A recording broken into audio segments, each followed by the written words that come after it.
Ladies and gentlemen, welcome to Fail Friday with Publicly Buzzed. We have an absolutely amazing show for you here tonight and a very special guest. I'm joined by none other than my brother, who is always here, Dan.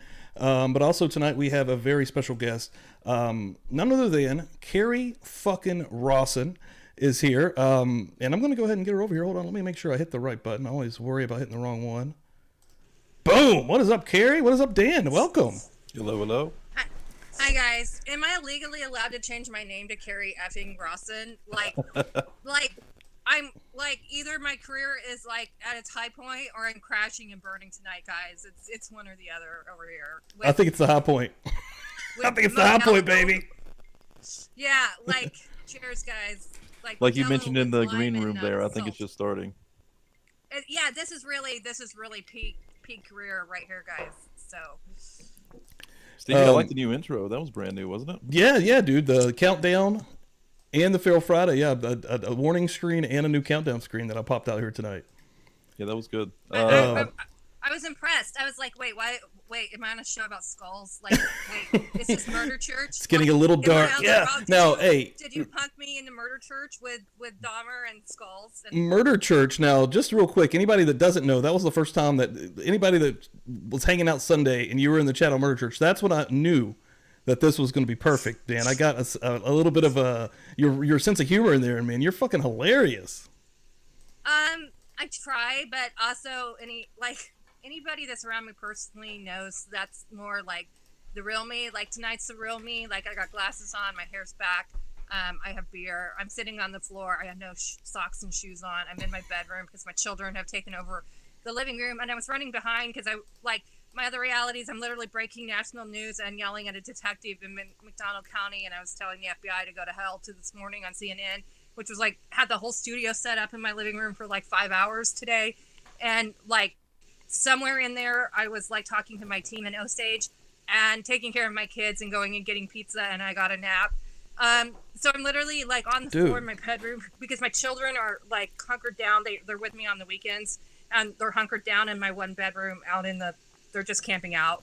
And then if you go on Google, people will DM me and go, "You're loaded. You have millions of dollars." And I'm like, dudes, if I had millions of dollars, I would not be on Twitter. Come on. Dealing with your butt. No. Second of all, I would not be zooming from a one-bedroom apartment where my children sleep on mats. Dudes, is that what Google says? Does Google say you're a millionaire? Yeah, Google's I'm worth $3 or $5 million, and I'm wow. I should be because my rent's $2,000 for a one-bedroom, and it sucks so bad. That's ridiculous. Yeah. So I have people, I put up the buy me coffee to help support myself, my travel and pay my damn bills. Absolutely. Because I'm not paid for media. I'm paid on royalties. I'm paid on contracts, and I've been waiting for a contract to come in. I've tried to be really open about that. Look, I'm just waiting for this contract. I said, once the contract comes in, I'll pull that down and I'll pay it forward. And people go, no, just leave it up. They said, leave it up. If somebody wants to shoot you money for coffee, let him. So I'm damn it, I'm just going to leave it up. Well, and so I put it up there, and then somebody sent me that thing from Google, and they're like, look, you're worth $5 million. And I'm like, why? That's a lot of $5 coffees people have been buying you. Holy shit. Oh, well, do you want the backstory with my dad and the coffees? Yeah. Okay, so I do the buy me coffee. It's not guys, it's not I'm a coffee freak. I'm over here if it's a way to support you. You pay $5 and it adds up, and then I pay rent. Okay, that's all I'm doing. Or I'm paying for travel. We actually drove to Osage and back. I was on the road for 6 or 7 days on my own, driving these back roads, and then hotel fuel, stuff like that, right? Outrageous so right now. I go visit my dad. I think it was the first visit, or it might have been the second. And he goes, so I hear that a lot of people are supporting you, that you like coffee. And I was like, he's not on the internet. He's not allowed the internet. His lawyer told him. His lawyer went and counted up how many supporters I had and then did the math. And Dad did the math. And he was jealous that I was making more money than him. Then it's in his bank account, and he was jealous that I have more supporters than him. Wow. That's absolutely insane, dude. That makes sense, Dad, though. dad that's super stockish. Like, you're being a super stalker right now with your lawyer. Like, yeah, what the fuck with the lawyer? He's like, yeah, I'll get right on that. Hold defender. on. Yeah, the public defender's like, yeah, she's over here profiting, and I'm like, I'm trying to keep a roof over your grandchild's head. Like, come on, Dad. Like, you haven't seen me in 18 years, and I'm like literally trying to like pay rent. Thanks, Dad. That's behavior that I kind of expect from him, but I mean, he seems very narcissistic, right? Like he is. Oh, he's a total narcissist. That's like textbook pathological liar, a malignant narcissist, and sexual sadistic psychopath. And so if you're gonna have a talk about my dad, I always tell people you have to start there, because if you don't start there, he's already won. He's already way over you. And so when like Detective Lori Howard that's on Garber, she's in there talking to him, and she's been on record going, oh, he's very nice, he's very cooperative. And I've seen the transcripts. I've been around her, I've been around him. He's lying his ass off to her, like he was lying his ass off to me. I thought he was telling the truth. I'm like his kid, and I'm like, I believed him because I don't have a poker face. I will believe you. Like, you could tell me a lie and I will believe you, because I believe the best about everybody. And I believed him because he's my dad. I hadn't seen him in 18 years. And I go out with my investigators into this room, and I'm literally taking my notes and my interview. I'm walking right into that room, and we're recording me, and we're putting it into evidence because Dad can't Miranda with me. And I said something, and the sheriff goes, no, stop. And he goes, he's lying to you. And I said, prove it to me. And he pulled something up on the internet. And I go, okay. I said, you can nail him to the wall. I don't care. Because right then I knew he was still lying to me and still playing his games, like all these years later. That's insane. And real quick, I just want to point out, in the description, we do have the link for the buy Kerri $5 coffee. And also, if you put an exclamation point, Kerri, and then love, Kerri love, that'll pop straight up in the chat there. So yeah, definitely show her some support, because she ain't getting paid for this shit. Like, so it's a two bird, one stone. You get to support me, and you piss my dad off, because every time you buy me coffee, you pisses my dad off. I love that, actually. That's hilarious. Yeah. And he is so freaking pissed. So he's been running his mouth for 50 years, right? He's been writing he wrote the Wichita Eagle. He would call in his murders, like, because he would be concerned that they were missing one. So he would call them in, like he called in Fox the next morning. He's like, I'm calling in a homicide. We're like, dude, who uses the word homicide? But like, from 74 on, he was reporting his murders because he's like, I'm not getting any attention. And then other people he thought were taking credit for, like, the Oteros and stuff. Mm-hmm. And I was like, who turns himself in on their own murders? Because they didn't even have some of these on him. And he literally, like, gave himself a name. And so Mac McCollum will tell us, she's like my mentor mom. Like, she's like my mentor grizzly bear mama. She'll say, like, he literally told us his MO. Like, he binds, he tortures, he kills. So he literally told us what he was doing, who he did it to. Like, yeah, out the gate, he's not liking the way it was being covered immediately, and he's like, "Wait, I want them to use this name," and then he's been playing games since literally the very beginning, and still to this day. Right. So he was constantly communicating, and all of a sudden, like, okay, he was communicating on Rex Heuermann just like last month, right? Like, he had to communicate on Koberger. He had all these opinions because his daughter was in the news. Mm-hmm. And he had to tell us, he's like, well, they're looking at me on Kenny, and they're looking at me on Garber, and blah, blah, blah. Like, we didn't even know any of that. That was all walled off. It was him that told us, right? And now he's silent as a stone, okay? They went in, they dug up my yard like 10 days ago. He has not said one word to the media. And I was like, why is that, Dad? And so I asked my investigators. I said, hey, did he get cut off at the prison because he's, like, causing so much chaos for them? And I don't think he did, because they said he's still making phone calls to people. Every phone call he makes, every letter that goes out, all of it is recorded. Anything that comes into him. So if you guys are over there communicating with Dad, your stuff is not secret. It all gets copied down. It gets put in evidence. And if you're over there causing, I don't think anybody in your chat would, but if you're causing grief with my father, you could get subpoenaed and go to grand jury, or be sent a letter, or be visited by the FBI. I did, because it's all in evidence. I saw you say that. I wouldn't, because I think that's pretty crazy, but anybody can just literally communicate with him via his tablet, I guess, right?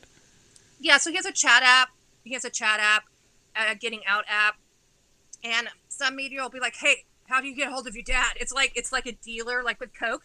Like, you're like, hey, how you get to your dad? And I'm like, dude, it's like, chill. Yeah, just calm down. And then like the fuck? some of the newer media, they're all snotty and they're like, I won't talk to your dad. Like, that's just inappropriate. And I'm like, oh my God, just like let it go. Like, so it's really funny, like dealing with these journalists. And so I'm always like, look, I don't care if you want to talk to my dad. This is how you do it. Like, my only rule is do not tell him that you're talking to me, because he will use you, because he's played like Dr. Ramsland against me for like 9 years or longer. So like he plays, and he like, when I was in there, he's like, he really wanted to talk about his women. And he's like, well, Dr. Ramsland is one of his women because she wrote a book about him. And then he's like, you're one of my women because you wrote a book about me. And I was like, Dad, my book is not about you. I was like, my book is about me. Yeah, I learned about Ramsland when we really started up this channel. We got into the Koberger stuff. Her name started popping off pretty quickly, and then of course the BTK stuff as well followed. But yeah, man, I do want to read her book though. I know that you said to take that thing with a grain of salt, and I want to read your book as well. But yeah, just it's kind of unique that it's coming from that perspective through him. But yeah, I mean, so now you say that to take that with a grain of salt. Is there just, from your opinion, some bullshit in there? Yeah, I just spilled like half my water. That's why I'm like over to my face tonight. Like, guys, I've only had like half a beer, and this is like 5% maybe, and I'm now spilling water because I'm a klutz. Dude, I spill in here all the time, actually. With the books, the 3 you need to read are mine. The Wichita Eagle book. I can't remember the name of it. Just Google, just like Amazon BTK and Wichita Eagle or Roy Wenzel. I was looking at their website. The Wichita Eagle. Yeah, go read that one. They got that one out within 2 years, and they actually had to do it as part of their job with Wichita Eagle. So they were pretty steamy and pissed about it because they didn't get paid that well. And that book is super famous, and they literally had to go do their job and write that. But I know all 4 of those journalists, and that book is like the best book on the cases, and you can read it really quick in a few hours. It's very fast. So start with the Wichita Eagle book. Okay. So read the Wichita Eagle book. Then I would go read mine because it adds like that second component of like the backstory and the arrest and the fallout and overcoming. Now it's got some Christian stuff in it, but it's not too heavy. Like, some people get mad at me about the Christian stuff, and I'm like, well, that's my life. I'm a Christian, so just deal with it. And then some people will go on Goodreads. I don't bother with reviews anymore, but like, they said, well, we got to the middle and we couldn't read anymore because we knew what was going to happen, and like, we knew he was going to get arrested and it was going to be awful. And I was like, who stops in the middle of a book? I'm like, it's not your life. Just turn the page and read it. They're like, they were like so upset that they couldn't finish the book. And I was like, what do you think I feel like? I'm over here still trying to finish my life. Yeah, dude. Like, have some respect and turn the fucking page and read my book. So read the Eagle book. It's all, the police all like vetted it. It's really great. It's about the detectives. I know a lot of those guys. They like take care of me like dads. Like it's just, they're just a really amazing cops that like were on this. Like, they dedicated like their whole lives to trying to catch my dad. Like, some of them died before they caught him, because you're talking 31 years. Yeah, that's been a long time now. And then some of those guys are probably hunting since the 70s. So I mean. Yeah.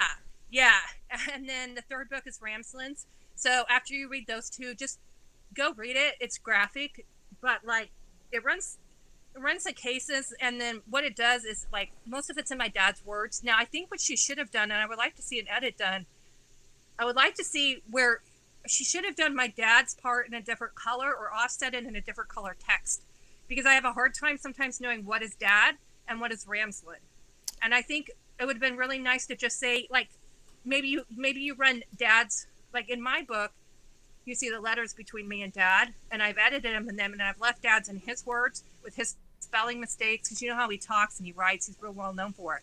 Like BTK was real well known for it, and so I was like, I'm absolutely not. I had to leave a note from a copy editor that I said, I only adjusted so you can read it. I said, do not ever adjust any punctuation, any spelling, leave it, because that's where BTK was known for being a horrible speller, like messy handwriting. And it's funny because my mom is like, your dad has terrible spelling, like terrible handwriting. I'm like, dude, that's because like it's the same guy. But like, wow, that is crazy. You saying that right there blew my mind a little bit. That's crazy. So if you go to Ramsland's book, just take it with grains of salt, because we thought it was messy and it didn't make sense and it had gaps and holes. When I was asked to read it in 2016, so I'd only been out speaking for 2 years, and the Eagle goes, hey, why don't you go read this like a advanced copy so you can make a victim impact statement?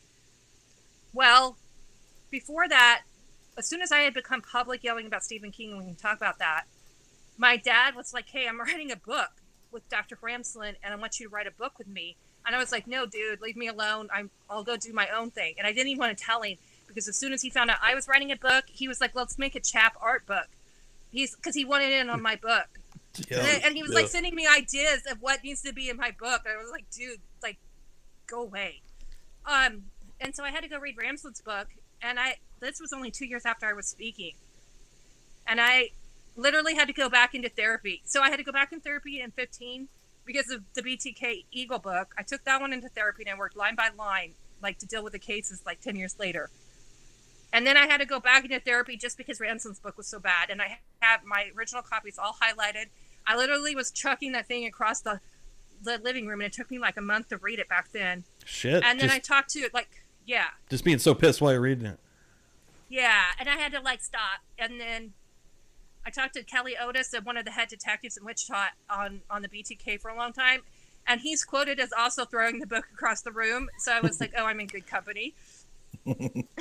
Yeah, so, I'll check it out still, but yeah, like, I mean, you know, I kind of know not, you know, the Eagle one I'm interested in, and even the website you were mentioning because of like the kind of the historical stuff on there, right? I haven't done that yet. Like, there's a paywall on that site, but I'm super intrigued on that because if it goes super deep into like actual articles when they were happening, man, that is fucking like, that's invaluable, I think. Well, the Eagle book summarizes from all that stuff, and it takes and shows it, and so it's a really good just resource. And so actually, for anybody that's interested in these cases now, what I'm even telling journalists, because there's journalists that are covering this that are young or brand new to this, that were like children when Dad was caught. I'm like telling them, like, go get the Kindle app. I'm literally telling journalists at like the New York Times, I'm like, go get the Kindle app, buy those 3 books. I was like, have your outlet pay for them, put them on Kindle, because then you can research. And so if you're looking for like Project Prairie or any term, any case, you can just go search, and I'll search all 3, and I use it all the time, especially for Ramsland's book, because I'm like, what I'm trying to say is, like, with my dad, in his journals that I've been in, like, he would keep constantly, like, he had like OCD, and I'm not to say like bad OCD is bad, he just did, and he would like constantly rewrite, and like Ramsland calls it like hypergryphia, where he's constantly rewriting, but like, when I'm in notebooks, when I'm in Osage, now they're digitalized, they've been all taken photographs in '05. They're like little spiral notebooks that are from like then. And so we know like, okay, this spiral notebook wasn't invented in the 70s. So he's remembering what he's done, and he's recreating these project lists. So he didn't have access to any of that when Ramsland approached him. And so he was doing it all from memory. And we were like, well, maybe he like, just his memory was bad, right? Or he got confused. But the man knows like a creek down to like the corner of like the tiniest little creek in its name still when I'm talking to him. I heard you say that. That's fucking crazy. Like, after all this time, yeah, and even the debilitating state he's in, the mind is still sharp as a tack, like you said. Oh, his body is rotting, but his mind is so sharp, and he doesn't have hardly any hair, and then he has no teeth, and so he's like all head and like all brain. Like he's just all brain. Like he's like, people always say he's bumbling and an idiot, but if you get like if you get Chris Dewitt on here, he might tell you that. But like, he's coming on next week. Yeah, he's next week's Feral Friday guest. Yeah, like those two are interesting because they've been in communication. But like Chris will tell you like what Dad's really smart, and we think like, I think it's an act, like the bumbling stuff, because I think what my dad did was, I think he was still playing his games. So when he was arrested on the 10. He confessed to those. He knew they had him on 8 of them. I actually turned in number 9. I turned in Hedge. And then Somewhere Davis came out. And I think what he was doing was, after he confessed to those, he lawyered up with a public defender. And I don't think they ever really questioned him again, because they're like, we got him, lock him away. Nobody wants to deal with his ass. He's like the most annoying person in the whole world ever. Like, nobody wanted to deal with him after 31 years. And they're like, well, we have enough. And I don't think they stopped. I think they stopped investigating. KBI, FBI, Wichita, I think they just stopped. They seriously don't want to even mess with them. They're just tired of it. Which is shitty because of the families. Yeah, like any kind of closure. And this is actually leading to one question I do have here. Basically, hold on, let me pull it up because I had a few notes here. But this one is leading right into it with the journals and the writings and the stuff that we know law enforcement actually had. Like, how infuriating is that to you personally now, knowing and even investigating these cold cases and being so close and seeing, you know, the entries into the journal and then seeing the photos and then piecing this stuff together? They're not doing anything for all this time. That's been a long fucking time now. Like, how frustrating is that for you now, being knee deep into it like you are and seeing it firsthand? It's frustrating, and like I literally was yelling at the FBI with CNN, and I don't know if they aired it or they'll air it later. Sometimes higher quality media will sit on those things because they understand where it's coming from, and they'll use it later if they need to. Like they'll respect you, and so like even though it's my fault for on recording my I didn't say anything bad. It was the truth. I just said it in kind of a hard way, but it needs to be said. Like the reality is, when my dad was arrested, I only had one conversation with FBI the day of.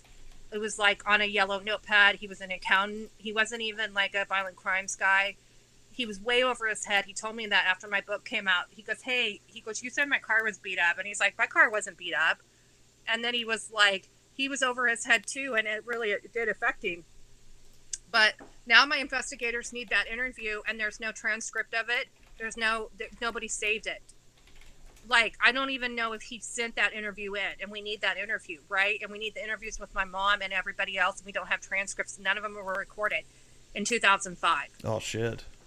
So, like, all they did was basically clear us. And so I had like a 2-hour convo with FBI. I remember you said that. I never talked to Wichita police ever. I met them for about 10 minutes at my house. A few months later, when I had found something, then I had to call in. They never interviewed me because, like, basically they cleared us and they knew we were innocent right away. They said they knew the day of the arrest very quickly that they had an 8th family, the 7 families in mine, and we were the 8th family. Okay, guys, it's 18 years later. So people in the public will say we're not a victim family. I said the police told us that day we were a victim family, and they were crushed, and they were worried about us, and they were checking on us on multiple levels and making sure we were okay. That was Wichita that did all that. The FBI didn't bother. The FBI called me that first night and said, hey, he's confessing. And I said, what is he confessing to? And they said, all these murders. And then they called that night or the next night. Now I would even have to fact check myself, guys. And they said they found stuff under the floorboards. I think that was the first night. And I said, what did you find under my floorboards in my hallway of my house? It was in a hallway. We had a 3-bedroom ranch. We wrote out the tornadoes there.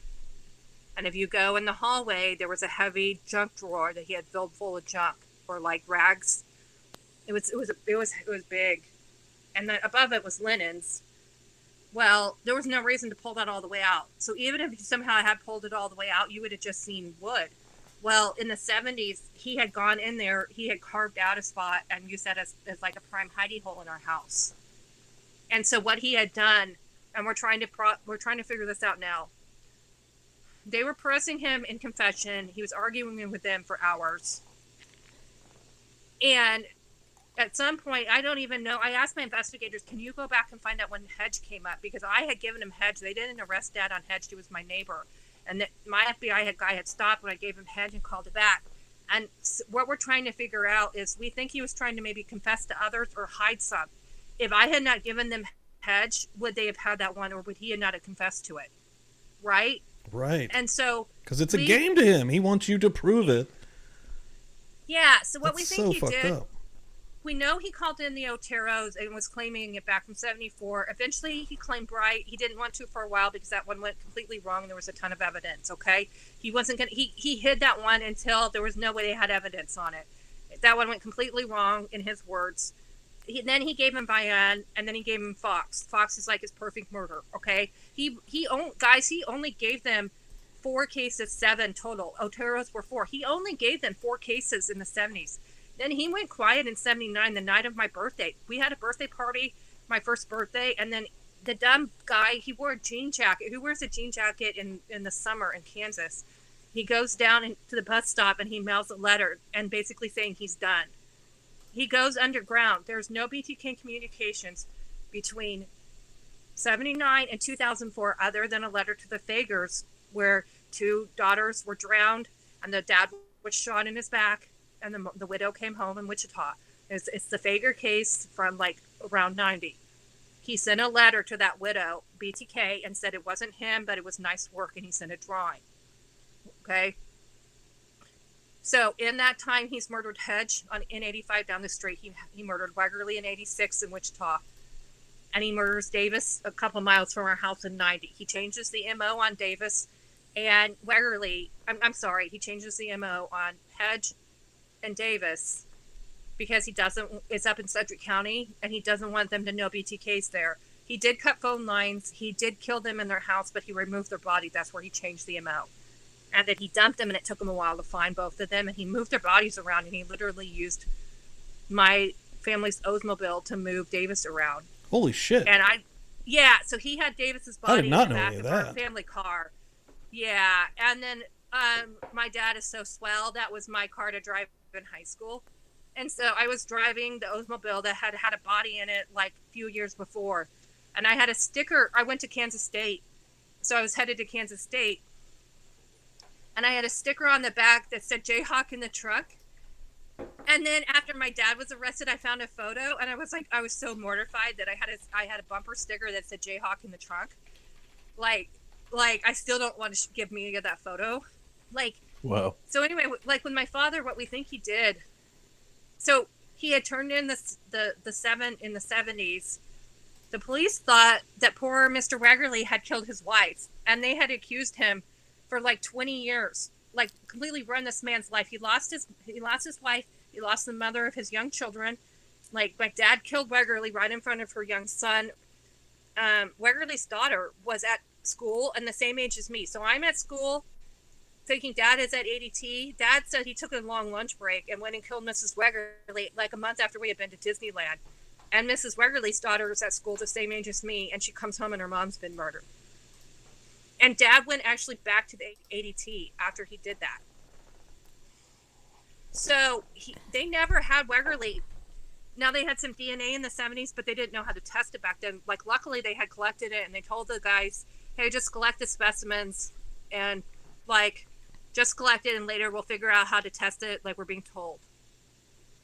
Well, you mentioned there about him going back to work is that's something that bothers me so much. Like how someone could do something like this and then go right back about their day. Just go to work. Oh, like, he would murder and then come home and have dinner, and you would not have known. That's unbelievable. But there would have been there was sometimes an aura off with him, and I thought, well, he's just stressed and he's having a bad day. That was a question I had actually for now. Like, you grew up your entire life with this guy. There has to be time periods, well, I'm sure within the last 18 years you've thought this, but there had to be time periods where like, whoa, that night was weird, right? Like, yeah, I do that now. I'll go back to that in a second, but like what we're trying to get at is like he never claimed Wegerly. And so in 2004, he watches an Otero special, a 30th anniversary, and my mom and my brother were home and said they remember him watching it like really intently. And then 2 months later, he drops a communication, his first communication.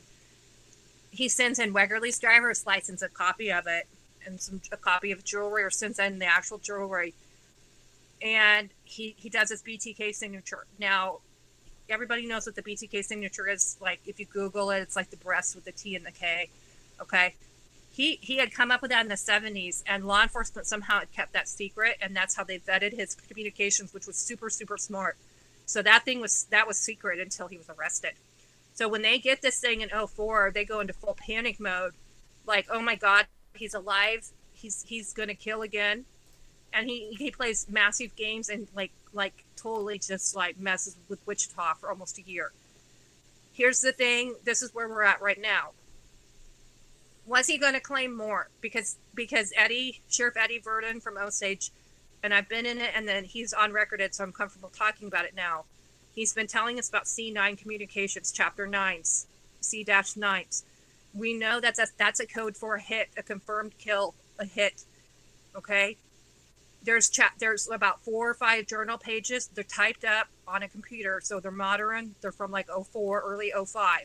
Now they are talking about 76. The only one that's on record that Eddie has been willing to share is the one that we think is on Kenny. Okay, it's a little bit of a speculative thing in my opinion, but I'm learning and growing in this investigation. We think Dad was going to claim more because if you put yourself back in shoes before he dropped Wegerly, right? We only knew of the 7 in the 70s. They had tied those to DNA. They had not even thought about Wegerly. They weren't looking at Hedge. They weren't looking at Davis. And in my dad's records, he has a copy from the Wichita Eagle from April of 2004 of about 30 cold cases in Wichita. And guess what's on there? Hedge and Davis. And they were not looking at Hedge and Davis. And now we're wondering how many more on there could have been my dad's. Yeah.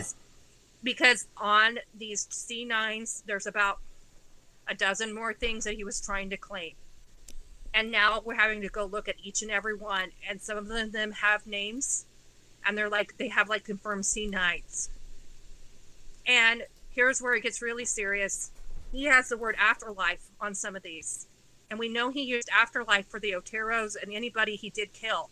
He says that they'll be in his afterlife. I don't think he would have ever claimed somebody to be afterlife if they weren't his. He wouldn't have he does it. He's very principled and particular, even though that he's I know it sounds weird, guys, that he's a serial killer, but he's very principled and particular. He's not going to claim anything that's not his. He's not going to afterlife something that's not his. Now that makes sense. Right. So now, that's where when I came in June, I thought it was all hogwash. I was like, why are these guys? I'm like, my dad never kidnapped anybody. Garber does look like my dad. If you go look at it, it looks exactly like my dad. And that's what really got me concerned. And that's why I reached out. But I was like, my dad didn't kidnap somebody in 76. And I'm literally on record saying no. And so these goobers now, they tweet me now. Okay, guys, it's 8 months later. And they're like, well, you said back here. And I was like, I don't even fucking care what I said in February. It doesn't even apply now. Yeah. I'm like, you're over here on first base and I'm on 20th base. So just stop mansplaining to me what I said 5 months ago. Yeah, shit's changed. Yeah, shit has changed, guys. And so I get into Osage and I'm like, oh my fucking God. I'm like, my dad is a very bad man. And I'll get into these levels and I was like, wow. I was like, I had heard how bad it was and my mind is absolutely blown. And I'm very, very concerned because now we're thinking we have proof that we think he was trying to confess to others and he was shut down by the Wichita police on several. It's literally on the transcripts on tape. And I think it was maybe an ego thing or they just didn't think. They literally told my dad that that weekend he was confessing. They're like, you're just trying to get your numbers up. I'm like, he wasn't trying to get his numbers up. His numbers are up. And we think what he did was he started a whole new game in 2005 and they shut him down and they didn't play. And we think he's been playing the whole time in Ramsland's book and with his major league and minor league fans and he's been playing games. He loves this shit. He has maps. He has puzzles. He is the one that told somebody years ago in 2008. He goes, I still have stuff buried out there. So he's the one that got us thinking about where to dig up stuff. So we're all over southeast Kansas trying to figure out where do we dig up bodies? Where do we dig up evidence? And he has maps. He has grids. He's got a couple hundred projects. He's got a couple hundred bondage photos. And he has a couple hundred bondage drawings. Okay? That's a problem. That's a dad problem. That's what I call them, dad problems. They're bad dad facts. If you have the same number of projects, the same number of bondage photos reenacting crimes, and you have the same number of bondage drawings, what if all of those are the same cases? And what if those are murders? And yeah. We think that what he said, now I'm not by any means saying he has those numbers, but I'm saying what if when he was with Ramsland, what if he obstructed everything and hid and put in extra layers of bullshit in there? Because my dad's a big bullshitter. And so if you go look at Ramsland's book, if you go look at Project Prairie, he told Ramsland Project Prairie, he was out in Hayes in 1990 on the census. And he says that, he says, I'm out there on the census. And he goes, I dug a grave But then I ran out of time and I had to call Kerri's mom to check in because she would wonder, okay, who digs a grave and doesn't put a body in it? My dad would not dig a grave and not put a body in it, right? Yeah, that don't make no sense. You don't. Like, you know, it's a lot of work. Man labor that is. That's it's a lot of work to fucking dig work. a grave. So the question is there a body in a grave from 1990, or is he making that up? And is he actually talking about the Hayes missing person, Mary Lang, from 83? Okay? Because that's what investigators are saying. So Eddie went on record just a little bit about it Monday. I have to wait for things to be on recorded, so I literally have Google News alerts set, or I have to ask them. I have to keep up with it. But my investigators told me the other day, they're like, you're doing a good job, and if you feel like you need to on record something, it's okay. You're not causing any problems, and that made me feel a lot better so I can breathe. That's cool. So we released about Mary Lang, and I was getting all this stuff on social media because I have some leads I got to go dig in. And now the KBI issued something on like Wednesday, and they're like, Dennis Rader did not do Mary Lang. And we're like, okay, good to hear from you, KBI, after a week, because we know the KBI is involved on other cases. Like they're helping us. So like they're our partner, and then they went in and they're like, no. So I don't even know what's going on, guys. Like I have access, like deep access to Osage, but then they're still protecting me for good reason, because like on Sunday I was notified a bunch of stuff about Oklahoma case 2, and I can't talk about it, but I went into trauma and I had to go process it, and but it was really important to talk to me because I can match up like the color of something, a clothing item, what my dad looked like in that year. I can match up things like down to the knives he used, like his toolbox, like his hit kit from 85 was a bowling bag, and he had a whole roost with a bowling alley. So it's really, really important to talk to me at that level. And so like I'm very key because I have a very visual memory, and I literally can tell you, and I can tell you guys this now, I told CNN and Banfield, but I know exactly where Garber's body spot was. We went there and drove there this summer, and we like rounded. It's in like Pineville, Missouri. Oh shit! And we rounded a corner, and there's a creek there for fishing. It's like a perfect creek to fish. And I said, "Wait, guys, stop!" And I said, "I know this bright white shell rock." And I go, "I have fished here, guys, when I was little, like maybe 3 or 4." And I would have never known that. I would have never been able to tell you that without going. And that's why we're embedding me with law enforcement, and we're driving me around. Just the geography. I know things like down to a tree. Yeah, that's amazing. And so I said, "Hey, I fished here," and then I said, "That's weird." And they go, "Oh, it gets weirder." And they drive me about 2 more blocks, about half a mile, and we turn a country road. And I go, "Oh shit, I know this road," and it's like the most back ass like dirt road. And I'm like, "Why would I know this road?" And they're like, "Just give it a second." And they're like, "This is where Garber's body was found." And I don't know that spot, but I know that road. And I know that fishing spot. You knew the vicinity. Wow. Yeah, and so we went and walked around where Garber was like found. And like I have like BTK radar, like my guts. And so like when I was notified in 05 about my dad, I was trying to alibi him, and then that radar went off in my guts, and my guts tore apart. Like they're still like stitching up. And that's when I gave them hedge, because I knew. It was like I knew the phone line had been cut. I knew she went missing when I was 6. I knew she was strangled when I was 6. Like 6-year-olds shouldn't know that. And I was telling the agent that, and I was like, "Oh my God," I said, "Dad killed Hedge." And it was like I knew internally, like I just knew. And when we're driving around, there's these spots that I will fill that. Now I didn't at where Garber was dumped, but You didn't get the gut feeling there. Like, yeah, and I did in another place, to the point like on top of this hill in Kansas, I almost threw up. Like I knew the hill because we had played up there and had stopped there on family reunions, and we was this very specific place on this hill. Like if I would go this one place where these rocks were, I literally was almost passing out and throwing up on these guys. Like they had to hand me water and have me sit down. Now, as I got better, as I walked over to the other side of the hill, I was fine. But if I go back to that spot, I get really ill. And so like I talked to Mac about it and other investigators and forensic psychs, and they go, we think you have a severe trauma memory from that spot, and nobody knows why. Wow. I mean, that makes sense. Yeah. And they said, like, we probably need to hypnotize you. And they're like, maybe we need to drive you around with, like, a therapist and a hypnotist and, like, hypnotize you up on this hill. And I was like, okay, like, are you bringing drugs after that to, like, knock me out? Like, that sounds crazy, but, dude, there's something to that shit, I think. I really think, like, you always trust a gut instinct or a gut feeling. And there's something to that shit. I truly think so. I mean, I don't know if you've ever watched any, like, hypnotizing videos, but, I mean, there's definitely... That shit is real. Like, you can actually... Now, there's something like... Not everybody apparently can be hypnotized, but, I mean, there's a good amount of folks that can straight up be put into, like, a trance type situation.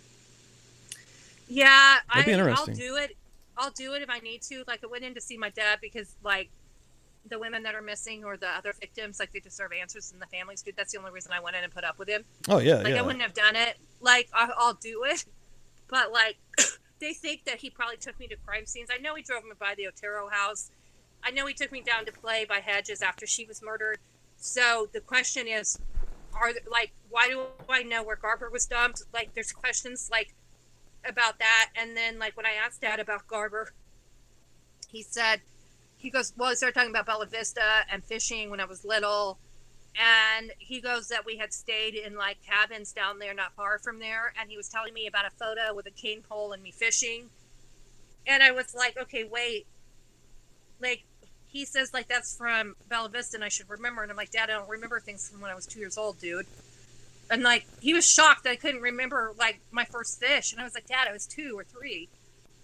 Is he trying to actually code tell me that I was fishing over where Garber was? He might be. So, right. Like... Because you almost have to listen to every little fucking thing he's saying, right? Like, everything might mean something. Right, and he talks in code, and then he runs you in, like, 500 rabbit holes. And that's why we know he's not, like, he has a very sharp brain. Like, his body is old, but his brain is sharp. And you literally have to build, like, a digital, like, 3D map of layers. Because he maybe had fished somewhere or camped somewhere with the Boy Scouts when he was a kid, then with my brother, then took us there, and then maybe used it as, like, a dump spot. That's what I'm thinking right there. Showing off his spots. And without showing them off. Yeah, he's like, that's fucked up, dude. That is crazy. So we think he's got multiple hunting grounds, and he's got this whole thing with triangles. He like wants to bury his ashes in these spots. So, he was really impressed. And so I didn't do the driving until the second. I did the driving after I went to see him. And so when I went back the second time, I said, hey, I've been driving around in these spots. Now, of course, I didn't tell him that I knew Garber's. But I said, hey, we've been in Raider, Missouri, where my grandpa grew up. And I said, we've been in Raider, Missouri, like at the cemetery and at the property, because we think maybe you've done something over there. And he goes and tells Fox News Digital just recently, or they just released that component. I told him I was there with my investigators. He told Fox News that it was the feds. He did not tell them it was me, so he's protecting me. And he told Fox News it was the feds over there in Missouri, and he doesn't mention Raider because he doesn't want people over in Raider.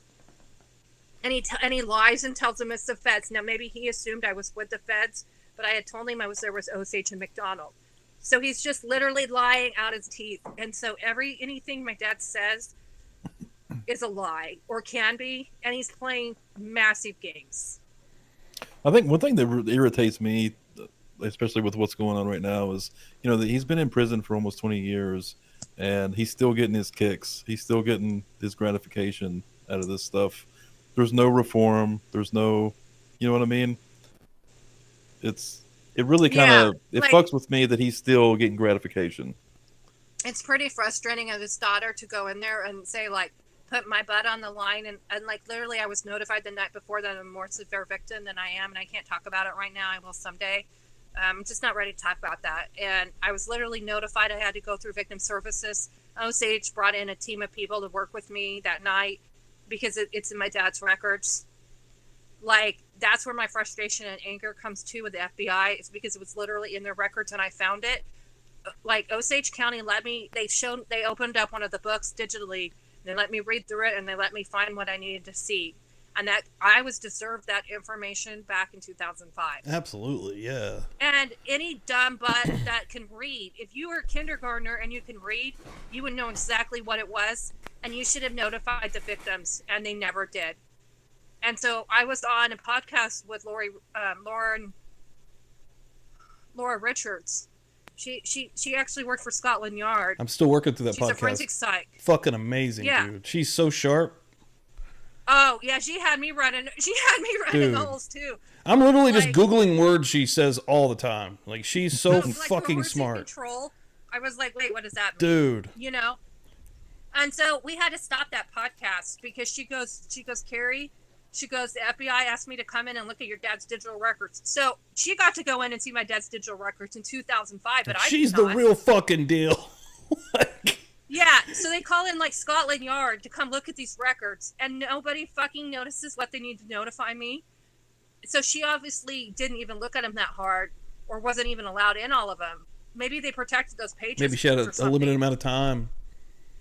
Yeah, and she goes, or you're just overwhelmed by other things, because it takes somebody like me to pull out that tiny little thing and know exactly what it is because it's in code.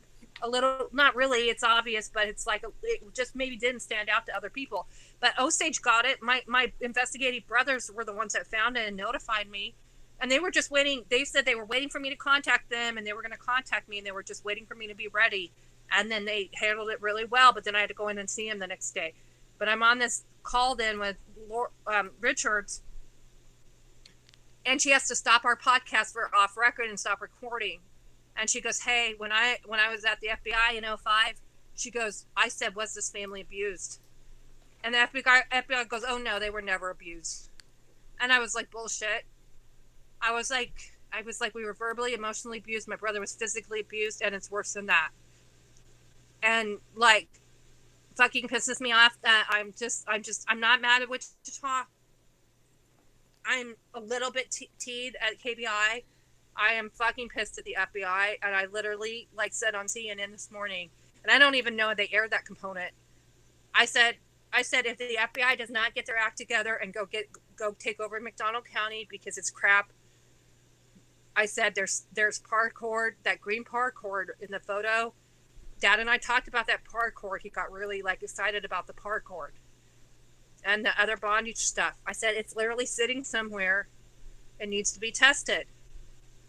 We can test because Ortham is the one that identified Garber. Yeah. And I said, why don't we just get that and see if there's touch DNA, like with Koberger? There could still be touch DNA on that paracord because it's plasticky stuff. Mm-hmm. And it's really frustrating to me when you have one agency that's not doing their job, and they haven't done their job for decades. And then the FBI, I personally need the FBI to go in, pick up that evidence yesterday, and go get it tested, because they could simply test it and rule Dad in or out. And if Dad's DNA is on there, he's done. That's a death penalty case. We arrest him, we move him over to Missouri, and we say, you're going to play or we're going to fry you. If I was an investigator, I would have already arrested him on the circumstantial on Garber, and I would have moved him over to Missouri and put him in some crap place. Yeah. And that's what Oklahoma said we might need to do. They said they might just go in some night and pick him up, in his wheelchair, in the middle of the night. He calls the guys that the investigators, the security type, El Dorado, police. Well, the guards, I'm sorry. Yeah. He calls the prison guards, he calls them Men in Black. And so I'm like, let's just get some Men in Black in there and let's go dump him in Osage. Because when I'm working at Osage, I work in the sheriff's office, his office, and down the halls of the jail. And I'm like, how great would it be if we could put Dad in the jail, and then I could come in and I could just hang out with Dad in the jail? Yeah. You could probably wear him down then if you had a little bit more time, a little bit more of a free-for-all. Because when I was in El Dorado, it's the second time, so he calls the investigators, there's detectives within the prisons, their internal affairs. They have to investigate all this really insane shit. And I'll talk to them, and you guys all will tell me my life is insane. But then they'll tell me the most insane shit in the prison. And I'm like, oh my God, how are you sane? because like it's nice for me to meet somebody that's like, okay, their life is insane. So like my dad calls them the secret police. And then he calls me a spy, and he goes, "You're a spy. Like, you've come in here to be a spy." And I'm like, "Dad, who am I spying for?" And then he gave me a project name. And so Eddie is the sheriff of Osage is Project Cowboy. And he's totally a cowboy. He wears his cowboy hat. And like, he also rough rides Dad. And Dad does not like to be rough rided. And then one of my investigator partners, he calls him like Project Cadaver Dog, because the guy has dogs that he runs and he's trying to find like Kenny's body. Mm-hmm. And Dad knows it. And so he's Project Cadaver Dog. And then he calls me, he goes, and he's like looking at me and he's thinking, he's doing this with his hand. He's in cuffs, but he's like with his hand. And he goes, you are Project V. And he does it like that. And I go, what is V, Dad? And he goes, Visitor. You're Project Visitor. And then he calls Detective Lori Howard, that's on the case on Garber. He calls her Project Show Me State, because Missouri's the Show Me State. And so when he was trying to tell everybody in the world what was going on, he didn't want to give everybody her name. So he was trying to tell us it was coming from Missouri.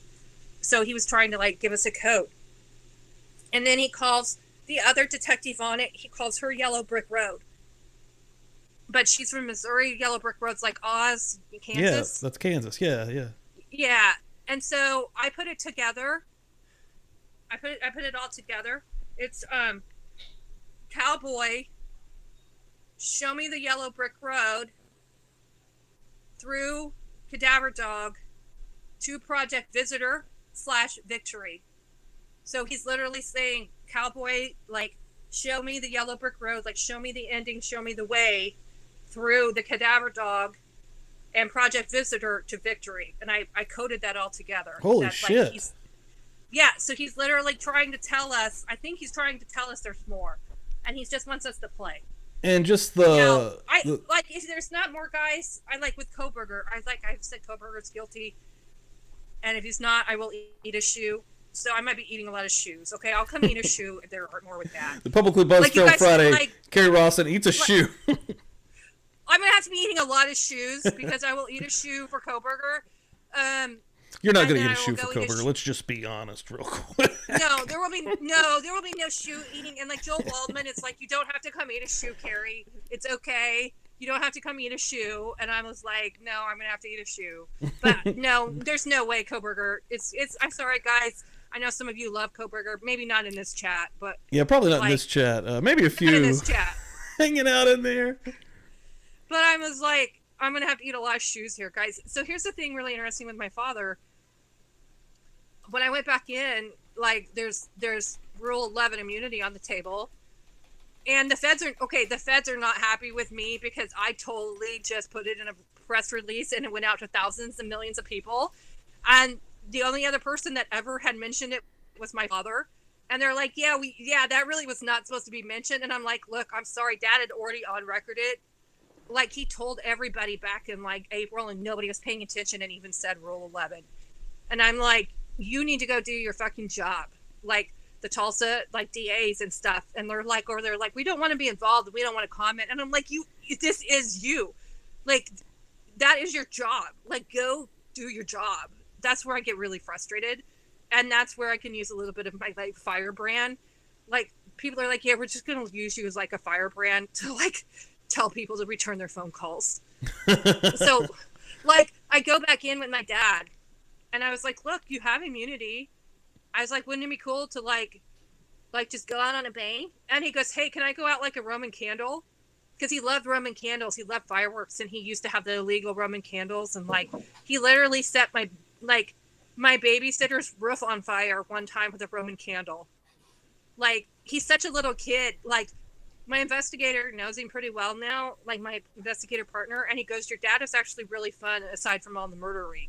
Like, because he's such a little kid and gets excited about everything. And so he goes, can I go out? He asked. He said, can I go out like a Roman candle? And we said, yeah. We said, light it up, dude. Like, if you actually have more, we will come in and we'll embed with you. And I was like, you can tell me A to Z what happened. and I'll sit here and we'll hold lectures. I said, he goes, can I be Hannibal Lecter and hold a lecture?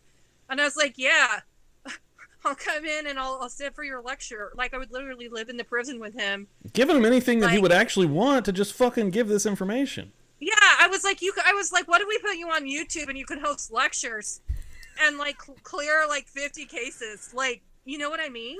Like, I was like, you would hold everybody's attention, the whole world. He'd be the biggest new channel in true crime for sure. And like, the thing is with Rule 11, he has to be honest. So if he signs, he literally has the docs in front of him. If he signs it, then he has to be honest. And if he tells one lie, he will be arrested right away. And so that's really hard for Dad to even figure out what is lie and what's true. So, like, I don't know if he's going to sign it. I'm afraid we're just going to have to play, like, hardball and do this the old way. And it might be a very long, nasty time. But the good thing is, like, my law enforcement team, like, I warned them. I said, when you go dig up my yard, you're going to have to be very careful. You're going to have to be very quiet. Of course, they did not. And they were like, the media. National news like, instantly. Media. Yeah, the neighbors, the nosy neighbors called it in. I'm like, you can't go dig up a serial killer's yard and not be media and not tell me. And I was in the hospital with COVID. Yeah. So I'm sitting there in the hospital with like IVs. They didn't tell me we had talked about it, but they didn't tell me what day. And they were already making news before they had even left Wichita. And I got, like, Brian Hinton texted me. He was the first one, and then CNN. And they were sending me press releases. CNN actually sent me an actual press release. And they're like, can you comment on this? And my PTSD flared up. My heart started racing. I was, like, super sick. And I was like, okay, it's a lot. It's a fuck ton already happening. Thinking. And I go, okay, I'm just going to on-record it. And so Hinton called me, and he asked, and he was careful and did his job. And I said, let's just on-record it because I'm done. Like, and my team was like, well, you could have just not commented, and then we could have, like, issued a press release together. And I was like, guys, it was out already. Like, everybody already had it. And so I was like, I needed to get ahead of the narrative. So I literally just took control because they were, like, running for their tail back to Oklahoma. So I took control over national media, from my hospital bed, multiple outlets. Then I stayed up all night. I typed out that press release on my phone, like, ran it through Grammarly, sent it to Mac, sent it to Lisa. So Lisa's like a good friend of mine that was on last week. So I sent it to Lisa. So Lisa and Mac are like calling each other, and they're like, oh my God, she's writing a press release from her hospital bed because she's so fucking pissed. And then, like, I dropped it on 30 outlets by, like, 6 a.m. And so when they woke up on the East Coast, they had my press release. And NBC calls me, like, 3 or 4 days later. I'm home now. Well, it was a couple days later. I was home. And NBC's like, well, we're hearing these things. And I'm like, you're hearing them from my press release, guys. And they're like, oh, what? And I sent it to them. And they're like, well, we need to fact check this. And I was like, well, we'll get on a call or something. And NBC is so careful. They had to fact check myself to myself. And I had like 7 producers, like, hidden. I don't even know who they were on a Zoom. And I had to fact check my own self. It was intense. And then they turned around and took it would be like me being on with you with like 8 people. I can't see. I have no idea who I'm talking to. I'm talking to like one journalist, and I'm national news. Like, I was national news with Lester Holt within like an hour. That doesn't happen every day, thank God. But I was like, oh my God, I'm actually like making national news. And then like tonight, I literally was making national news. Why I was supposed to be on here. Yeah. I text you and you're like, I'm hanging out on Banfield. And I was like, oh shit, get her to plug the show. I was like, I almost started drinking before I went on Banfield. And like, hey guys, that would have been awesome. About Banfield. Because, like, I know people have personal problems with, like, say her or somebody. Don't drag me in that shit. I can't do it. Yeah. Because people that I care about were trying to drag me in that shit. And, like, I don't care what Dan and Steve say. I don't care what Jay says. I don't care what Bob says. Okay, Bob says a lot of things, okay? Like, I don't care what Bob says, okay? Because Bob is responsible for what Bob says. Dan never talks. When Dan talks, he's responsible for what Dan says, okay? Steve and I could just sit here and talk all day. Like, I don't care what Jay says, because it's responsible for Jay. You're all freaking adults. Yeah. Okay, you're responsible for what comes out of your mouth. If I'm over here bad mouthing the FBI and I go missing tonight because the men in black have kidnapped me, it's my own fault. You know, if I like get a no-knock warrant in the middle of the night for yelling at the FBI, it's my own damn fault. Okay? If I screw something up or something, I'll try to apologize. But I'm not over there trashing people, okay? I understand, though, on the other end, we have to hold people accountable. And, like guys, I love Jennifer Coffindaffer. She was on Surviving the Survivor with me. She's like my big sis. Guys, I'm over in DMs almost every day going, Coffindaffer, stop it. Like, I saw. I mean, you called her out publicly on Twitter when she had it wrong. I mean, that was awesome. Yeah, but then what happened? I go, where did you? She said it was a document from '76, and I said no, it's from '04. And she goes, well, I got it from CNN, and I was like, oh shit. So I went over to CNN last week, and I go, CNN, where did you get this date? Because it's wrong. And CNN goes, I was fact checking CNN, and they fact checked me right back in text. And they're like, hey, honey, that came from your O-Stage team press release. And I was like, ah, god damn it. And so then I texted O-Stage, because it went from cough, tweet, CNN. It's all on my phone. It's like this mad Kerri world. And like, so I text my Osage guys. No, I pull up the press release and they had the date wrong because it's about 76, but the document's from 04. And I was like, you goobers. And so I typed up what they needed to fix. They went in and they fixed it. Then I had to tell CNN, okay, it's on my guys. You got it right because you were pulling it from that source. It's not your fault, okay? Then I had to go back to Koff and I had to apologize, but I apologized publicly. And I was like, sorry, Koff. I understand where it came from. Now, like, I'm sure I get some things wrong and people can fact check me. Like, none of us have time to go do that on everything. But if you know that, it's just, there's a polite way to say, hey, okay, there's a polite way to say, hey, I think you're wrong about Karen Reed. Like, I don't have the energy to invest in Karen Reed. I don't, like, that's something I'm having to learn from, like, a trauma perspective over, like, the last, like, several months of, like, being torn apart. Like, I have to let some things go. Like, I've let Long Island go because I don't have the bandwidth. I need to be focusing on Dad, and I don't have really anything else to give for Rex. Yeah. And I literally was contacted. There's only so much time in the day and only so much you carry. There's only so much me. And they're like, hey, can you come do some stuff on Rex? And I said, no, I'm letting that one go because I can't. It's not, I don't have anything I can add. You don't have the bandwidth. I don't have, and it's not going anywhere. I have nothing to add. And so it's been like a big trauma lesson for me to go, okay, Koff, that one's on you, or that's on you, Bob, or that's on you, Banfield. Yeah.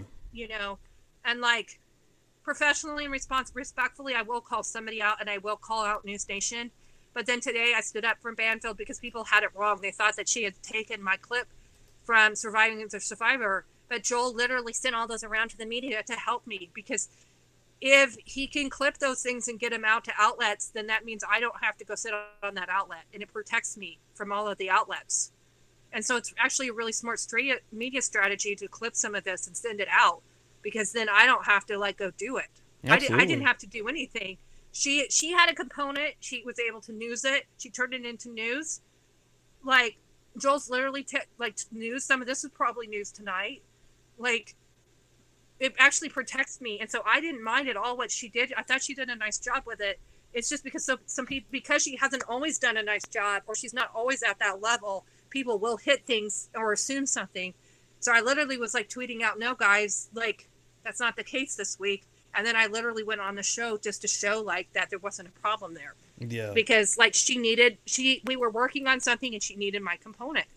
So like, I'm not trying to be a hard ass here, but my reality is pretty weird, right? And I'm trying really hard to be like loving and caring and public and engaged. I have like 30,000 people on my Twitter. Yeah. You're dealing with a lot of people. I have like 30 outlets contacting me for interviews, and I have like 60 people texting me. And so like, if I'm pinning a note that I'm away, it's like I'm away. And I'm pinning that because I can't just close my DMs completely. If you follow somebody, they're open. You know, and like, it's frustrating to the level that like, am I even gonna be able to be like just chill and hang out on Twitter? Because like people like everybody knows you, but you don't know, like, right, like everybody knows you, but like the reality is I don't know people, and then I can't trust people. Oh yeah, I've been burned like that so on many the internet's times. the hardest part. We say that all the time on here with Jay. We're so lucky that we're in this community with Jay and the Bows because they're awesome, actual decent folks on the internet, and it's a minefield out here that we're all sort of like trying to dodge around at. I mean, I don't know how many times just us here personally we've contacted or started to work with somebody before we realized, wait a minute, this person's not exactly somebody we want in our community here. That's happened multiple times. Yeah, and then like I felt bad because like I told like Surviving the Survivor, I told Joe Waldman, I'm like, hey, get Turtle Boy on, and then that was like the craziest thing. And I was like, okay, Turtle Boy doesn't belong on Surviving the Survivor. Like he belongs on like he really doesn't fit something. that vibe at all. Yeah, he's pretty intense. I was like, I'm sorry, Joel. And I was like, so Joel, you should have vetted him. And I was like, I'm so sorry, Joel. I was like, just go put him over with the boys and he'll be fine. Like just he belongs somewhere else. And I'm like, oh, I'm so sorry, Joel. That was completely on me.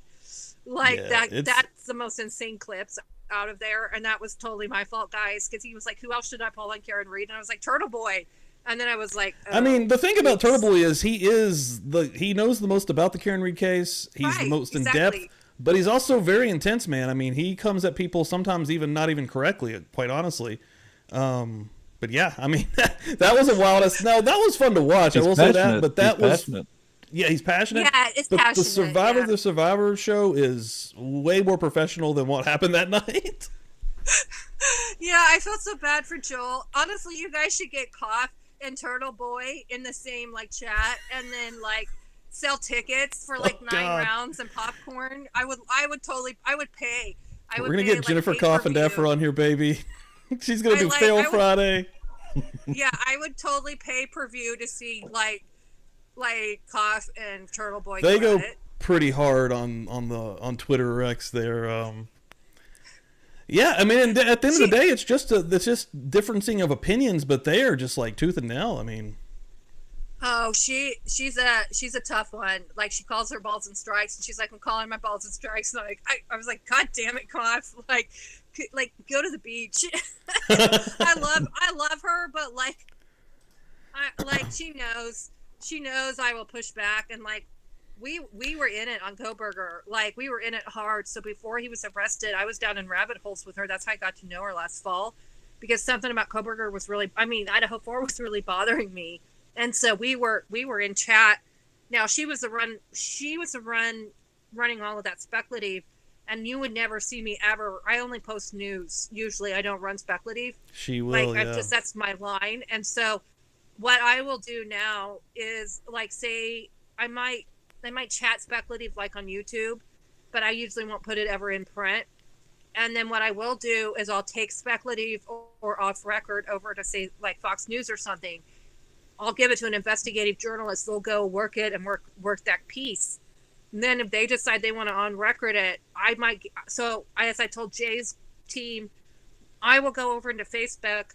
You get into those missing person groups if you want to follow a case, and that you go get in there because all the Facebook teas in there, everybody's yelling at each other. Sometimes all the family members, somebody missing, or sometimes a murderer will be right in that group, like yelling with everybody. And there's actual law enforcement in there. So if you go into those groups, you join them. They're really easy to join. You can get a sock. I just go in as myself and I lurk. But you can go in as yourself, or you can go in as a sock. You go and you get all that tea, and then one of the things I do is I just take the Facebook tea over to like journalist, and then they'll build an article, and that'll be a component. And you won't even ever see me. So you won't ever even see me like helping advance these cases. Like I actually like that kind of quiet work. That's pretty cool. Yeah. So I was like lurking in Koberger for a month, like with Coffin Dapper. And then she would just sort of like run loose with something. And I was like, wait, I don't think that's right. But you just go do you. And so that's her Twitter in a nutshell. You just nailed her Twitter in a nutshell. It really is. Yeah. And like, I was like, but she's such a nice person. Like we're on the phone together. She takes really good care of me. Like I've had a lot of like trauma over the last months. Like the hurricane messed me up. And she's like, like, I know it doesn't come off in Twitter, but she takes really good care of me like a big sister, and she's from Wichita. And so, like, I respect her like, career, dude. She's from like a former FBI agent. She's legit. I mean, we had a lot of fun on here, and I know Bob Mata goes on her pretty hard, but I mean, I don't disrespect that lady. I'm not going to talk shit to her. On me for a while, like early on, like Bob was going off on me about Kohberger because I'm so like very much Kohberger killed him, and I was like, I was just getting to know everybody, and Bob was going off on me, and then I was like, okay. Now what do I do about Jay? And then I was like, wait, whatever Bob says doesn't have anything to do with Jay, or whatever Dan says doesn't have anything to do with Steve. Yeah, that's actually weird because I think Bob was kind of like he was very much Kohberger is guilty as well, but I think he's maybe flip flopped a little bit a couple times. I don't know. I think he was like, I like early on, I was like, okay, what do I do there? And then I was like, okay, well, I'm a big girl, and like, some people are going to say we can disagree. Okay. I mean, that's the best, dude. The best thing is like having adults that can. Okay, so there's so many shitty people on Twitter. All you see all day long in these threads is people that fight like children. I love it when there's actual adults having regular conversations, and we disagree. We might not even have the same opinion, but at the end of it, we're like, okay, good convo. Like that's the best to me. It's easy, and it's happening more and more. And like times, so, go ahead, Dan.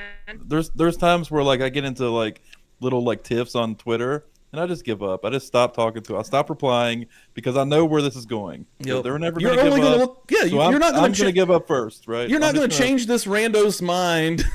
The way that looks to other Twitter people or whoever you're arguing with is, well, obviously I'm right. Exactly. Because they stopped talking to me. But I mean, fuck it. You're not worth it anymore. Like I'm just not going to do it anymore. That's like Jay's saying about being respectful. I always try to be respectful. Like. One thing I do is I will remove the ability for people to comment. So if it gets nasty, I will shut it down. And then people will quote tweet me and they're like, she's controlling our voices. I'm like, dudes, I'm not controlling your voice. I'm asking you not to be an asshole in my timeline. If I'm tweeting something, that is my timeline. That is my space. That is my space. You are not allowed to come into my space and be verbally and emotionally abusive. 100%. I lived that shit for 45 years. Do not come abuse me. Go do it. Go on your own fucking timeline. Say whatever you want and don't tag me in it. If you do, I'm going to untag myself. If you come and abuse me, depending on who you are, you'll get 1 or 2 warnings. You might not. You will get a block or you will get called out. And people are like, Kerri, just let it go. Like, Enton was texting me because one night, like this spring, some woman, I was on Enton, I looked nice.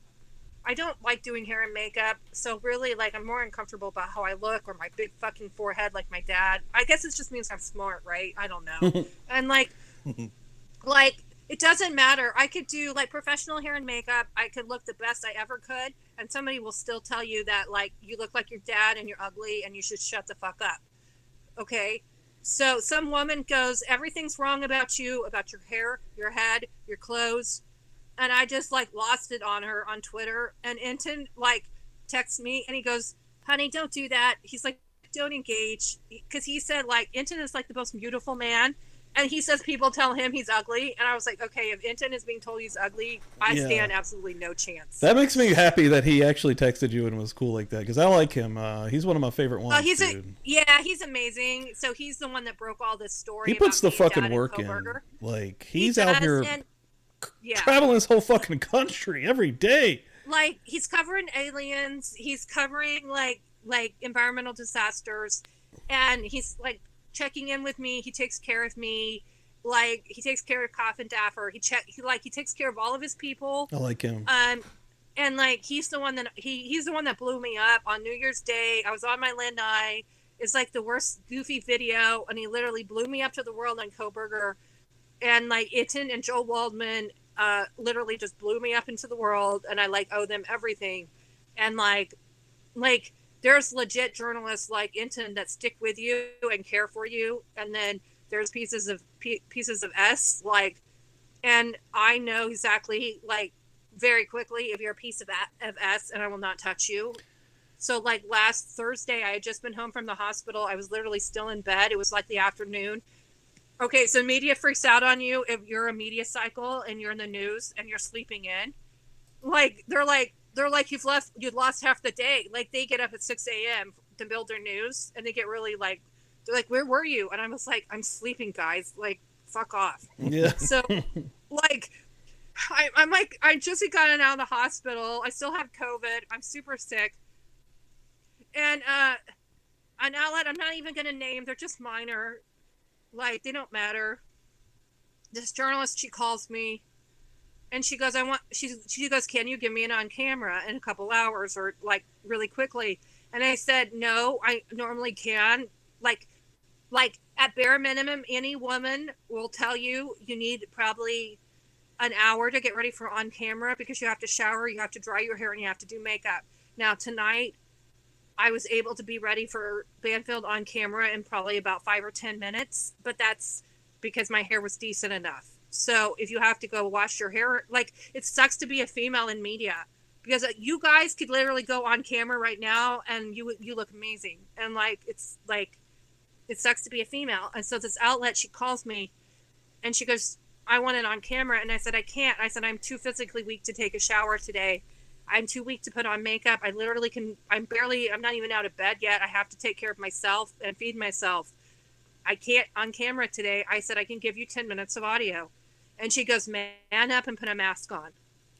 And I said, what the nope. fuck? And I hung up. I need that name right now. Getting in the car, baby. Christ. What the fuck? She's like, man up and put a mask on because she was so desperate for I'm telling you like it is, baby. No, we coming down there. We coming down there, baby. What the fuck? That is bullshit. I was like, well, one, I'm a female, so I'm not going to man up. Two, it would be very, very weird for me to do a national interview in like a COVID mask. Yeah. Because I'm not in the, like, what is the fuck is wrong? And they're so fucking desperate. gross. Also, And you're it's sick. like- and You're I'm fucking. sick, That's and the it's- main thing. You're sick. You shouldn't have to do things if you're sick. It's the women. That's what really pisses me off as a woman. It's like these really, like, women that like get laid really easily. It's like they're trying to get laid from media, and you're like, they're so desperate for like attention, and you're just like, they want the story, and you're like, go away. Like, I have That's people gross. offering No, me fuck gift that. baskets. That's retarded. I don't Yeah, like I that. mean, like- that's the type of shit that person should never get a story or on camera ever again, man. Like, So I keep a no list, guys. So on my Good. phone, I literally just you keep lists. I keep a list of like journalists or content creators. She's on my no list, and then I blocked her phone because she was calling me constantly while NBC. So I got off with her. Then NBC called, and so you don't say no to NBC News. Like, maybe someday I will say no. When I have my millions of dollars, I'll say no to NBC News. But I was like, you do not say no to NBC News. And so I literally was on with NBC News, like, super credible journalist, and she's over there calling my phone, and so I just blocked her. Like, Jesus. I don't care who you are. You can be like the president. I will block you because I'm not, like, that's what I'm trying to get across to people. Like She sounds like a real I said cunt. today, like, I was pulled apart and almost died. I almost suicided myself over 05, like, with the media and the public. I'm not doing it again. Like, I know my dad is hot news, like, I know everyone has opinions. I literally spent part of Thursday after surviving the Survivor in my closet decompressing in the dark with my phone on mute. Like, I think I told you guys that, and I'm like, look, I'll try to come on Friday, but I don't really even know what my reality is Yeah, right now. And I'm Yeah. like, so Lauren Malloy, who's in our community, she's waiting on her mom's results. You guys need to get Lauren on. Like, see if Lauren will come on with you guys on a Feral Friday. Like, Jay knows her and stuff. She needs to go on Bo Nation too. who was She's that? amazing. Lauren Malloy, she's the one that does the reenactments of the photos, and she's on her mom's cold case. She exhumed her Oh, mom's yeah, body in no. Rhode Island. The Go Investigators do podcasts. It was about her mom. Yeah. Yeah, she's amazing. I like her a lot. She's Yeah, like yeah. one of my best friends. She's awesome. And so Okay. Jay knows her, so you guys need to get Lauren on, like, because she needs a place to chill too. That would be Just cool. tell her to come on Feral Friday and That like, would be chill. cool. No, So- we've already talked on Twitter. She's real cool. Yeah, so I'm like hiding in my closet on Thursday, like completely avoiding the world. And I think Mac and her must have known, like, I was in crisis. And Lauren just gently calls me, and she's like, how are you doing? And I'm like, well, I'm laying in my closet in the dark under a blanket on a pillow in my walk-in closet on Thursday. And because I was exhausted. And I was like, she's like, okay, honey, let's work on getting you out of the closet. And so she stayed on the phone with me And we got me out of the closet, and we got me at least to like feeding the cats and coffee, like way many hours than you would be feeding cats and eat coffee. And so like, guys, when I'm telling you I'm not well till like I'm hiding in a closet. And she goes, okay, now from now on, when we're in closet crisis mode, it's gonna be a code word. And she goes, we'll just text each other closet crisis, and we'll know like to help each other out. And I was like, that's the bomb. I think you have enough real friends that can help you out. You know what I mean? Like, yeah, like if you're ever in a situation like that and you need to talk to somebody, yeah, there's people that'll definitely hang out with you. You know what I mean? Like, that's a lot. That's a lot of shit you're going through all the fucking time. Yeah, like you really should not be tweeting out that you're in closet crisis mode, but now I'm talking about it, and people. So either the FBI is gonna come take my butt and like take me to Quantico and like shake me down, or somebody's gonna come put me in the padded cell. It could really be any of those guys. So, like, the working theory is that if somebody comes and messes with me, or I go missing, or I end up murdered, like people will solve it in like 5 seconds. So I really wouldn't come mess with me. You're not gonna get away with it. But like there's people that will send me like text and tweets and cyberstalk, and they're like, we would really like to murder you. Like, we would really like to get off on that because you look like your dad. They're like, we'll put you in like in a wig, and then we'll enjoy your murder. And I'm like, when it's that bad, that's when you have to call law enforcement, and they're like, okay, here's like a live one for you. See if they can track that any way possible. Yeah, and hopefully they can. There's like, that's insane. there's like these like, there's like wankers that write my dad about me, and then they call, and they're playing their own little games, and I'm like, okay, I hope you guys are just down in the basement, like with your mom, and like playing games, and like legit not like wanting to come kill me. See, that's what's scary. You don't fucking know. I mean, and everybody's out of their fucking minds today. I swear to God. They are, and that's what I told my dad. I was like, he's like, why did you cut off communication with me for a while? And I was like, dude, do you have any idea what it's like out here in the real world? Yeah, like he doesn't understand social media. He doesn't understand that people have instant contact, and that they were trying to find me and harass me, and they're doing it to like get off on it and to impress him, and they're using him. And so I said, Dad, they're flying monkeys and minions. And he goes, oh, I call them vipers. So like, there's people that use him like to profit off of him with like his like artwork, and he calls them like vipers. And I was like, Dad, I said, it's not even on you. I was like, it wasn't really your fault. I said, it's these other people. Yeah, that's fucking crazy, man.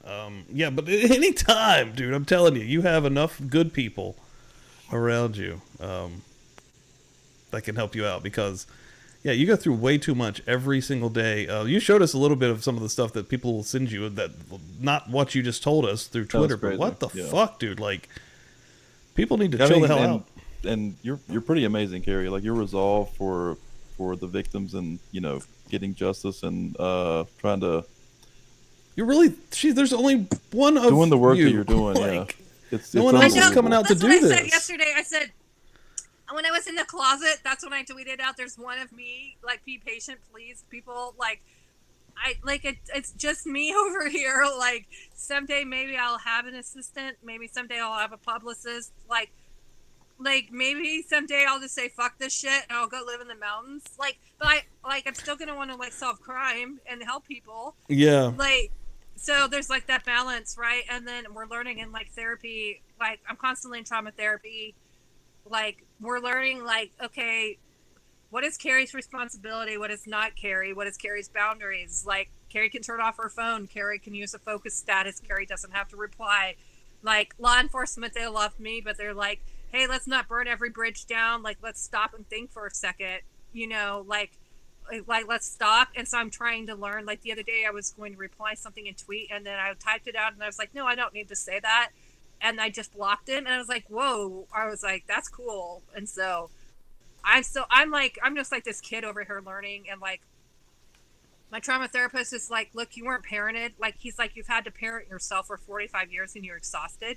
And so like, anybody that's grown up in these like multiple levels of abusive homes or addictions, or you know what I'm talking about, like, we all know that same similar thing of like, we have to learn how to adult, and we have to learn like how to parent. And so I'm over here still trying to learn how to adult while I'm like laying in my closet. While also being a parent. Like, you have so much extra. You're also living a regular life plus this. Like, yeah, like I was late with you guys because I was just on News Nation, and then I was like, okay, I'm changing into a t-shirt. Like, it says like Tulsa on it. I don't know if you guys can see it, but like it says Tulsa. And then I was like, I had to go set up like stuff for my kids and like turn off some lights and like tell them no more YouTube. Like, because I was like, they would be out there, like, they're not going to watch me on YouTube. They think I'm really boring. But I'm like, you guys have got to stop with your YouTube addiction tonight and go to bed. y'all need to chill this shit out. Like, yeah, I was out there like laying the law down for my teenagers. And I was like, okay, does anybody need anything else to eat? Because these kids were eating like every 5 minutes. And I'm like, does anybody else, and there's only 2 people, right? But I'm like, does anybody else need anything else before I go on this show? And they're like, can you go in there and be quiet? They're like, you're very loud. And I was like, I'm sorry, I apologize. Like, and they're like, we need screen time if you're going to be up. And I'm like, fine, I don't care. It's Friday. It's a long weekend. Like, I'm like, you can have your freaking screen time. Like, I don't care. So I'm like, they're with me on the weekends, every other weekend and after school. And so I'm like the cool parent that like lets them have the screen time and stay up because I'm like, I don't care. Yeah. And then and it's like you said, it's a long weekend. It's a holiday weekend, baby. Yeah. I'm like, let them be a kid. I don't care. It's Friday night. They're old enough. I'm like, they need to learn, right? They need to learn, okay, my body's tired. I go to bed. Yeah. They need to learn that, like, okay, I'm done. They need to be able to make that decision, like what they're engaging in with content to some degree that's protected. Yeah, Jay and I are always, and Shannon, especially Jay and me, we're always messaging each other about our children and like how annoying they are. And like Jay cracks me up with how like trolly his kids are. They're like trolls, bro. Him. My God. I just don't even care. Like tonight, I was like stressed, and I'm like, I'm breaking national news, and they're like, "Mom, you always say that. We don't even care." They're like, "What does that even mean?" we're like, wait, we're gonna go in here and watch YouTube. Go to bed, Bob. Yeah, they're like, we don't even care, Mom, and like they don't care about my You dad. They're always like, say that's just that. Kerri's dad. They're like, Kerri's dad is the most annoying person in the world. Like they don't even care, and Holy like shit. they're the coolest kids ever. Like, and they're like, they asked me, like Thanks, I'm Holly. on Appreciate YouTube, that. right? Like I'm on YouTube, and I was like, hey guys, I'm really cool. I'm on YouTube, like, and I was showing them like your stuff and Jay's. Yeah. And they're like, hey, do you know so and so and so and so and so and so, like the younger YouTubers? And I'm like, I don't know those people. Do you And know they're like, Logan yeah, Paul? Then who the They're fuck are you? watching- Who cares? They're watching Yeah, if you Fortnite don't- videos and Yes. Minecraft Oh my videos or God, whatever. Fortnite. They were out there tonight, and they were watching the Fortnite replays. You know, where you guys all watch like somebody playing it. Like, what is that? Like, I don't play Fortnite, but my ex does, and the kids do, and they all play together, and they're very, very loud, and there's like explosions, and I like bet I'm that's always having to Fortnite. give some I don't like play it kids either. some Fortnite money for something. Like I'm having to like hook him up with the Fortnite money, and so they're watching some reaction video or replay. And I was like, hey, is that the new map for Fortnite? And they're like, no, Mom. They're like, that's so old, Mom. Go away, Mom. You're standing in front of the TV, Mom. That's so 2 hours ago, Mom. Jesus. Yeah, Yeah, 2 and hours. then, like, It Jay does and I happen talk, real rapidly now, doesn't it? Like even way Yeah. more Yes. rapidly when we were kids. like I didn't have technology when I was a kid. I played outside, guys. Same. Technology was a rock. And I Same. was We're happy 90s with my kids. rock. Same. Yeah, I'm an 80s kid. I'm Generation X. Like I don't give a fuck, and my toys was a rock. And like I'm hard, and I'm like good, and I'm a badass because I didn't have any like. I was not raised softly. Yeah, old school Nintendo. Yeah. Like where your hand is like in a claw from like that little like, you know. So my kids are addicted. Jay and I are talking about it. I am not a TikToker. I'm too old. I'm 45. I'm Generation X. I can't TikTok. It drives me crazy. And my kids It love that annoys me, shit. yeah. And they watch that YouTube videos all day of like 5-second clip, 5-second clip, 5-second clip. That's how they And, are like, now. Like there's no attention span. It's like instant, No, it's empty. It's instant zero. gratification, and I'm out. And I'm like, how do you watch this? And I have to put like noise canceling headphones on because I can't even handle it. And I'm like, your brain must be really completely hijacked, like on crack cocaine right now. Like there must be something in that video that is embedded in your brain, like you have a chip in your brain that has to watch like a 2-second video. Yeah, that's what TikTok has gotten this whole generation now used to, is that quick, instant gratification. Yep. You want that next boom, boom, boom, boom. The thing is, once dopamine you drop. start it's addicting. Like it's hard It to is, stop. dude. I don't you get on start doing TikTok it- because of that. I have a TikTok for Publicly Buzzed, and I do some business on there. I don't hang out on there because I would not Yeah. be able to do this channel. I would be addicted Yeah. to these fucking little videos. Yeah, So, you gotta so stay Dan, are away you from it. addicted? Is there something you need to tell us that you're addicted to, Dan? No, no, I don't do it myself, but I can. I have sat there and like you can just keep scrolling and watch like 5-10 videos at a time. It's not hard to So just quick. keep going through them. And But TikTok, you have to like have some responsibility and Boundaries. stop and yourself. you can't Yeah. just back out of TikTok. You hit back out, and it shows you another video. You hit back out again, and it says, "Are you No, sure?" I don't use TikTok. You I have to don't hit use it TikTok. 3 times to leave. It's like, oh no, we got one more for you, one more Oh, that's for you. crazy. It's One more the hit. worst for addiction. I see. Oh. So I watch like 5 Facebook reels at a time or something like that, just to get that little like just quick little dopamine hit of like these funny videos. And then YouTube has shorts, right? So I'll watch a couple of shorts Yeah. every once in a while. But yeah, you have to have that. Do some business on TikTok. You have to be able to I get do away business from with it. China. Do some business. I just say that weirdly. I do a little business on TikTok every now and then. You know, that's about it. Ask Jay, is that mouth business? What was it from Dr. the other day? The mouth job. A little mouth job, little mouth business. Yeah, well, that was the fucking murder church, dude. I don't know this joke. This Oh is my an God, inside yeah. murder church joke. Instead of, they People thought it have- would sound better in the trial, in this insanity trial of Jeffrey Dahmer, to say mouth job instead of blow job. Oh, yeah, because that's a lot better. That's definitely way better, right? Jesus. So I literally got up Sunday morning. I was up early. I was supposed to go to legit church, guys. I literally was supposed to go to legit church. And I'm in fucking DMs with Jay, who's packing his car, I think, to go on vacation. I think that was that day. And I'm like, why are you in DMs with me when you're supposed to be packing that car for Shannon, who like bends over backwards for you, and you're in DMs with me complaining about packing? And he goes, Steven's about to do murder church. And I was like, oh, what's that? And I got addicted, and I was walking around like my house for hours. You stayed in the whole time. That was awesome, dude. Like, that was so cool. I did not go to church. I did not get dressed. I was eating brownies. They were not marijuana brownies, but I was like in chat on Murder Church, and I was like, hey guys, can I have brownies for breakfast? And people are like, yes. And I got totally addicted to like the mouth jobs, and they kept saying every 5 minutes that there was a head in Dahmer's fridge. And I was like, God damn it, boys, because Jay always calls you his boys, like his sons. Yeah. Right, yeah. And I was like, God damn it, now I'm addicted to Murder Church. I'm supposed to be at legit church, and like now I'm over here walking around eating brownies, and so I'm like totally addicted. And I was like totally just goofing off and I loved that episode so much because, yeah, I was like, oh man, sweet, Kerri Rawson's here. And then she was just hilarious, like the entire day. Like, she chilled out the whole morning. like Joe G showed up, and I was like, whoa. Yes. Joe Yeah, G. Joe Jackalone showed up and hung out as well. That dude, yeah, I had Kerri Rawson and Joe Jackalone hanging out in Murder Church chat. I was like, all right, what is happening? Well, Murder and like, Church is yeah. I was just saying, Murder Church is a hit. It's pulling in the viewers. It is. I officially was not a trial watcher. I was not a wine mom. I love all my wine moms. I was not a J-Bo Nation wine mom trial watcher.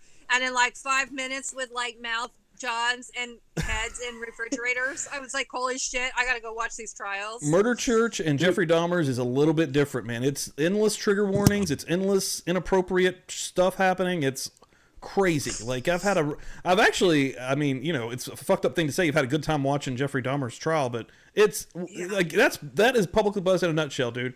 We cover a lot of fucked up shit, and then we try to have as much fun as possible because it's so much. Like, we try to just bring the two worlds together. In our header, it says crime, mystery, and comedy for a reason. We try our best to bring it together, and I think that happens in Murder Church, especially with the chat. With the folks that are coming through, like, the chat's funnier than I am. Like, Well, I hated watching trial stuff until Jay started doing it. And I was Yeah. like, well, 'Cause Jay he's is funny. fucking hilarious. Because he's Like, hilarious. I will sit through it just for Jay's quips. Like, it's so good. Yeah, Jay's Yeah, hilarious. I felt bad when I was on Surviving the Survivor. Oh yeah, come back to me for the Stephen King story in Okay. a second. I'll give it to Okay, you. yeah. But like, I felt bad for Surviving the Survivor because when I get really anxious, I'll start getting giggly and smiley and laughy, and then it's awkward because like I can see myself on camera, and I really need to figure out a way to not see myself because I get awkward about what I look like. That's how you're And coping then- in the moment. I have the same Yeah. thing. Dude, if I'm in a fucked up Like- situation, I will giggle. Yeah. Like, that's how I get Yeah. through it. And then people are trolling me. They're like, she's over there laughing about murder. Somebody YouTube the next morning saying, like, she's profiting and laughing about murder. And I was like, well, it's just that dark humor because if I wasn't doing it, I would have been dead a long time ago. I think that's how we all are in life, you know, maybe not to that degree, but if I didn't have humor regularly and be able to get, you know, just have jokes, make jokes about fucked up situations, I don't think I'd Like, be what's having the as much point of fun in this life? world.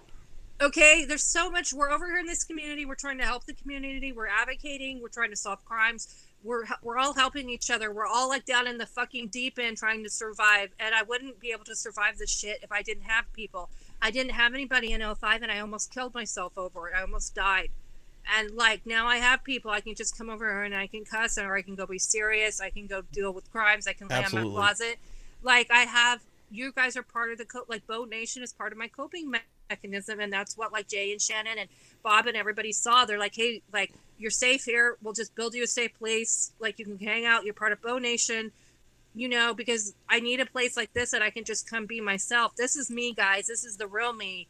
You get some of that on Surviving the Survivor, but you're not going to get this like this is the legit me. And of course I'm running my mouth, but like this is who I am.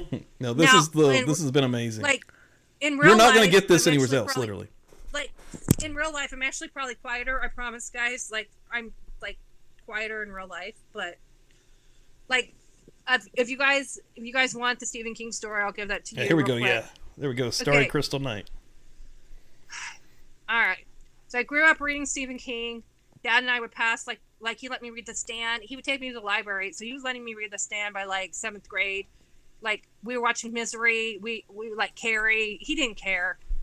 Okay, so the first interesting thing about Stephen King is on the day of Bright's murder that happened to end up going bad and turned into a massive stabbing. Like my dad's covered in blood. Stephen King's Carrie comes out, Carrie. It's a coincidence. But Dad really flags on that because Dad was covered in blood, and Dad doesn't like blood. Like he's a murderer, but he doesn't like blood. Don't ask me, okay? So he I was then immediately going has to ask. I'm sorry. he then has a kid, and he chooses a B name. He already named himself BTK, and he chooses like for my brother, he gives him a name with a B. Did he do that on purpose? I think he did because I have a K. So when I was growing up, I said, hey, where did my name Kerri come from? And he goes, well, my grandmother was Kerri, and it was Carrie, just like Stephen King's Kerri.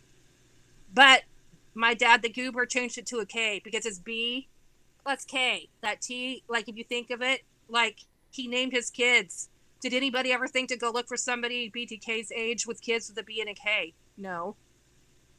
So Dad's like totally a Stephen King freak. I'm a Stephen King freak. I like It's Stephen King. 2004. Yeah, I love him. It's 2014. I'm married at the time in Michigan. I'm going to bed. And my freaking dumb husband, he goes, literally, I'm going to bed. Like if you're married or whatever, would you go tell your wife something that's going to like completely make her batshit crazy as she's going to bed? Why do you do that, men? Don't do that. Like, I'm going to bed. And he goes, by the way, Stephen King was on the morning show and he wrote a book, a short story that was influenced by your parents and made a movie called The Good Marriage, influenced by your parents, where this woman finds all the things her husband was doing and then she literally kills him. I'm sorry, I just run the movie for you, okay? And so I like literally jump out of bed, PTSD. I'm yelling at my husband. I'm crying. I'm screaming. This is why you do not tell your wife these things when you go to bed. Tell her in the morning, like get her some coffee, feed her, take care of the kids. Like don't tell her before you go to bed, because then he was trying to go to sleep because it was no big deal to him, and I was like keeping him up. So the next day I wasn't gonna like say anything, and then I started thinking about it, and I was like, I don't know. I'll just say something on Facebook. I maybe had like 200 people following me on a page. I never had. My picture wasn't out there. Nothing was out there. It'd been 10 years, nothing publicly. And I said something, and everybody was really supportive. And I was like, "Whoa, I wasn't expecting that." And so my dumb butt goes to the Wichita Eagle, and they have an editorial. And I was like, "Well, I'll just send in an op-ed because that's where I get really fiery." And I was like, "I'm going to drop an op-ed on everybody." And I wrote out this really flaming op-ed that doesn't even make any goddamn sense. And people still will pull that up and call me out on it. And it's like the worst thing ever. And I like send the op-ed. Again, that's where Kerri, I need a keeper. So Lisa is my emotional support person. I need like an emotional support keeper of somebody to like stop Kerri from like blasting everybody into outer space. And so. I mean, when you do something like that, do you like get somebody to proofread it, or you know what I mean? No, because I'm so mad. I'm blaming mad. I'm like throwing things mad, and I'll just blast something in outer space and deal with the consequences later. That's my attitude. It's really bad. Yeah. And so I sent it, and then I didn't think anything of it. And 2 hours later, I get a phone call from a 316 area code, and that's Wichita. And I was like, oh fuck! I was like, that's the Eagle. And I have like tiny little toddlers running around watching Curious George. And I was like, fuck it. And I picked it up. And they're like, this is the Wichita Eagle. Would you like talk to us for a few minutes? And I ran my mouth just like now for 40 minutes. And they got me on record, like with some opinions that like I still am living down. Like people will go in pull the heat that of the up. moment. Yeah. And so it's easy done. That went like international, and like I didn't even think anybody cared who BTK's kid was. And the Eagle's like, no, people will call and say they're BTK's kid. So I had to prove who I was. I had to call it, like talk to a detective. The thing went international. It was international news overnight. I was on my grandparents' front page. I had to call them. I was like, I'm sorry, I'm gonna be on your front page. Talk to you later, Grandma. I That's literally crazy. like, yeah. I can't imagine, honestly. Like this Horror Writers Association vice president, she called me a cunt. Like literally there was like a headline out there like BTK's daughter is a cunt. Like that's the best headline ever. And like then the Eagle had to call me That's a back shirt. and they're like, yeah, you should like, sell that shirt. Maybe, yeah, that shirt would probably make a lot of money. BTK's daughter. Like if you sold the shirt, you make the money from them calling you a cunt. Oh, it's a win-win. Yeah. Yeah. So the Eagle has to call and they're like, they're really sorry, right? Of course they're sorry. Like they're on international news like overnight. They're like, we're really sorry. We have to ask for a follow-up because this person called you a cunt. So all this is going on. Well, they have to ask Stephen King what his opinion is on BTK's daughter, like totally just like trying to demolish him. And so this is where he has a presser. He's on a plane. He's rich. He's using his brain. He goes, you know, like the woman in that like story, she like overcomes all of this stuff and kills the man, and she's the heroine, just like all the women in his books are heroines. And I was like, oh shit. I was like, Stephen King just like put me in my place. And that night, so what happened was I was doing this in the afternoon. And of course, you know, the PTSD gets in there and then it just goes really bad. And my husband at the time, he comes home and he's standing in the kitchen and I'm telling him like, yeah, I was like, I talked to the Eagle, and he's like, you did what? And I was like, about Stephen King. And he's like, you said what? And then he goes, you know, Stephen King does all this stuff for like victims, and like he writes about Rose Madder and like all these people have overcome this stuff. He's like, did you even stop to think for a second? And I was like, I did not. And I was like, oh fuck. Fuck Stephen And he's King. like, and he's like, good luck with that. Hey man, in the heat of the moment, and it's out there now, but you know, I mean that shit happens. And I really quick want So- to mention how you said men don't, you know, say something to a woman that's going to make her mind race, you know, when she's going to bed. Women do the same thing, but it's household issues. A woman will see like, hey, the toilet's broken or the sink's leaking right when I'm going to bed. And now I'm like, I got to get this fucking thing fixed. I can't go to sleep until this thing's fixed. It literally is the same thing.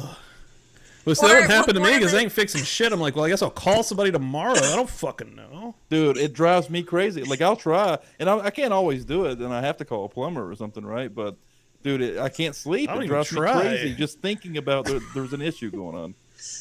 Yeah, I think with too, like, I'm You're the right sort there. of woman that, like, sometimes I'll be like a crockpot slow boil, so I'll be getting mad all day at like a guy, like when I was married, and I'll be mad like all day, and then I'll wait, and then it's just like boom, and they're like, wait, where did that come from? And I'm like, but you were over here. I was like, you were on my shit list 12 hours ago, and like you just been digging yourself in. Oh, so here's the funny thing about TikTok videos.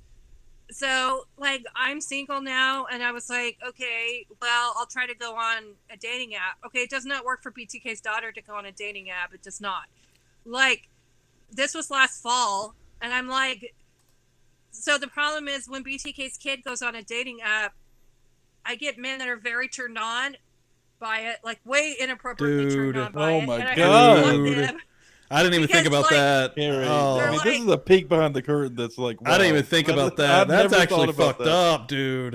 That's It's crazy. like a really quick way to like screen them, but you're like, okay, that's disgusting because it wasn't on my profile, but then when we're talking it comes up pretty quickly. They're 'cause gonna like, figure what it do you do? out. They're like, Yeah. what do you do for a job? I'm like, I'm a writer. What do you write? Like, and then it's public, and so then like they'll get really turned on, and then I have to like block them. And then on the other end, like one guy was like, that's like a third date conversation. That's not like for chat. And it was like, well, you asked me what I do, and I'm like, I can't, like, I'm not gonna lie to you. Yeah, like And what? he's like that's a third date conversation. And so when I told my girlfriends, they're like, he thought he was gonna get a third date, like that didn't happen. And so there was like, it's a really good screener though, because you can be in my life if you can deal. Like, you guys can deal. Right, You're not yeah. making it about it. Like, we talked about it, but now we're just being goofy. Like, you never came over to get, so one guy slid into my DMs years ago because he wanted to know about my dad. And like, this guy's pretty famous, and he comes over and he slides into my DMs to like ask me about my dad, and then he starts like sexting me, and I was like, okay, don't do those two things together like in the same night. Like, That's crazy. like, Dude. can we have some boundaries between, What the like, fuck? You gotta Yeah. okay. If Wow, you start man. off with the BTK stuff, you have to take a good long break. There has to be a long ass break before you start anything else. Jesus. yeah, that Jeez. did not go anywhere, guys. Like, that one fell apart pretty quick. Wow, I never even thought about this. This is I an never did amazing either. conversation right Like, now. this is such an interesting peek behind the This curtain. is interesting. Like, that's unbelievable. And like, the reality is, like, there are I can't believe kids there's people me, like that. but, That's like, crazy. like, none of us really talk. Like, I'm the only one. Like, there's Melissa Moore, there's other ones, but like, I'm really the really big loudmouth, and so I'm over here alone. But like, I'm not alone because I have all you guys. But like, so here's the thing: I was going with the TikTok thing. So I finally find a guy I'm having like great conversations with. Like, we're hitting it off. We had two phoners, and we were planning a date. And the moron decides like to impress me. He's texting me his TikTok dance videos, and I'm like, he's like thinking. I was like, you were here, and now you're sending me your TikTok dance videos from your kitchen, and you're like, here, dude. I'll have it I quick. was like, don't. So men, do not send your TikTok He's dance like, videos. you know if what's you going to like get this want a lady girl." right now? The newest trending TikTok dance, baby. Right here in my kitchen. Let's Maybe go. It works. Maybe it works on some people. No, we went to dinner. We went to dinner, and it was my first date, and like, so I got married in like 2003. I hadn't been on a date in probably 23 years, a first date, and this was last summer, and I thought dinner went nice. We had a good conversation, but I could tell like he seemed kind of disappointed, and then he was annoyed that he had to pay for the bill, and I was like, I'll pay half of it, or I'll even pay it. I don't care. And it was a really short dinner, and we had these great phoners. And then I'm like, wait, why was our date only for an hour? And so I go home, and I'm like, well, we'll just have a second one. And the next day, like, I text him, and we seemed fine. And then by the evening, he had ghosted me. And like, you know, when your messages hang, like your iPhone messages, like where it goes from blue to green and it hangs and it doesn't say delivered, that's how you know you're ghosted. And I was like, well, why did he ghost me? And so I went over to my dating app, and I go, dude, like, why did you ghost me? And he's like, well, I just didn't think it would work. And that's like, he's like, that's the easiest thing to do. And I was like, it's slimy. Don't ghost somebody. Like, just like say, hey, I'm not into it. Well, I think he didn't like my weight or something, because I think as soon as he saw me, like he did the hug test, like, you know, where you hug somebody. And I think he was like, no, this isn't going to work. But I was like, if you were not attracted to me when I showed up, you could have saved me an hour of your dumb butt and just been like, nope, sorry. And then the awkward ending with the bill. Yeah, like I don't even give so a fuck if we're guy- never seeing each other again. I'm probably going to take care of this real quick. I'm not going to make it extra weird. Like, I'm not on dating apps now because, like, between all of that and then I went out with this other guy. Like, we had the best conversation, and then I started talking to him about my dad, and he started crying. Like, he was sobbing at dinner because he was so sensitive. And I was like, I can't do it. I was like, you are the nicest guy. That's big too, like, yeah. Like, I was like, I can't. I need like somebody to just deal. And yeah, not, like cry about it. Yeah, like, that's don't an cry interesting. On your first date.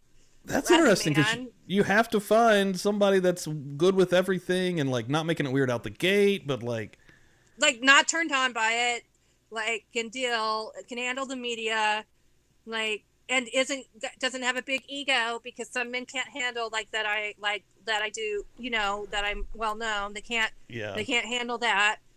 And so this guy, he was like, I literally had one date with him. And he goes, will you go to Thanksgiving with me with my family out of state? And I was like, no. I was like, dude. And so I literally just was like, no. And then I finally just got off the app because I was like, this is stupid. Red flags instantly. He's like, well, I guess we've had one date. Thanksgiving's coming up. And he wasn't even divorced. He was going to have me go be with Thanksgiving with him in the country. And his wife / going to be his ex-wife was going to be there. And she was very excited. And it was like, do not take your date like on Thanksgiving to meet your wife / ex-wife. Oh my God. Yeah, that was only going to get weirder. That ex-wife was going to be a giant fucking true crime fan. She's going to be like, wait, what? And then she's just going to be like in your ear the entire, Jesus. You just blew my mind with this dating shit. I was Dude, like, I've heard horror stories about dating apps. People are wild out there, man. Yeah, everybody has like, so I'm like, BTK's daughter's not on the dating apps anymore. So there we go. Like, I was like, this is stupid. I never used them. Dan getting told on over here. What? That's Dan's wife right there, everybody. Belle. Yeah. Oh, we need to see that talking video. About? She said you made some video of a TikTok dance. So that's what she's saying. She's going to have to send it over. We'll put it live. I'm not sure I did. Dan's like trying to play it off. Oh, that face. He knows. He knows. That's the poker face. I never did that. Yeah, we totally need the deets. We need the goods on Dan. Mr. Silent over there. Never happened. That never happened. Yeah. So Steve, has he always been quiet? No, he's usually pretty well. I don't know. Yeah, I guess I'm actually a little bit more animated, but you know, he usually comes in with the logic on here. He comes in with like the brain power, quite frankly. Like Dan's like the brain of the show, I think. Like he makes it work. He makes it make sense. Like anytime I go off on tangents and they get a little bit out there, he can bring it back and center it. Kerri, you need to go back and watch some earlier content. He gets so he's Shannon. So he's crazy. He's like Shannon. He's like the brains. So he's Shannon. Yes.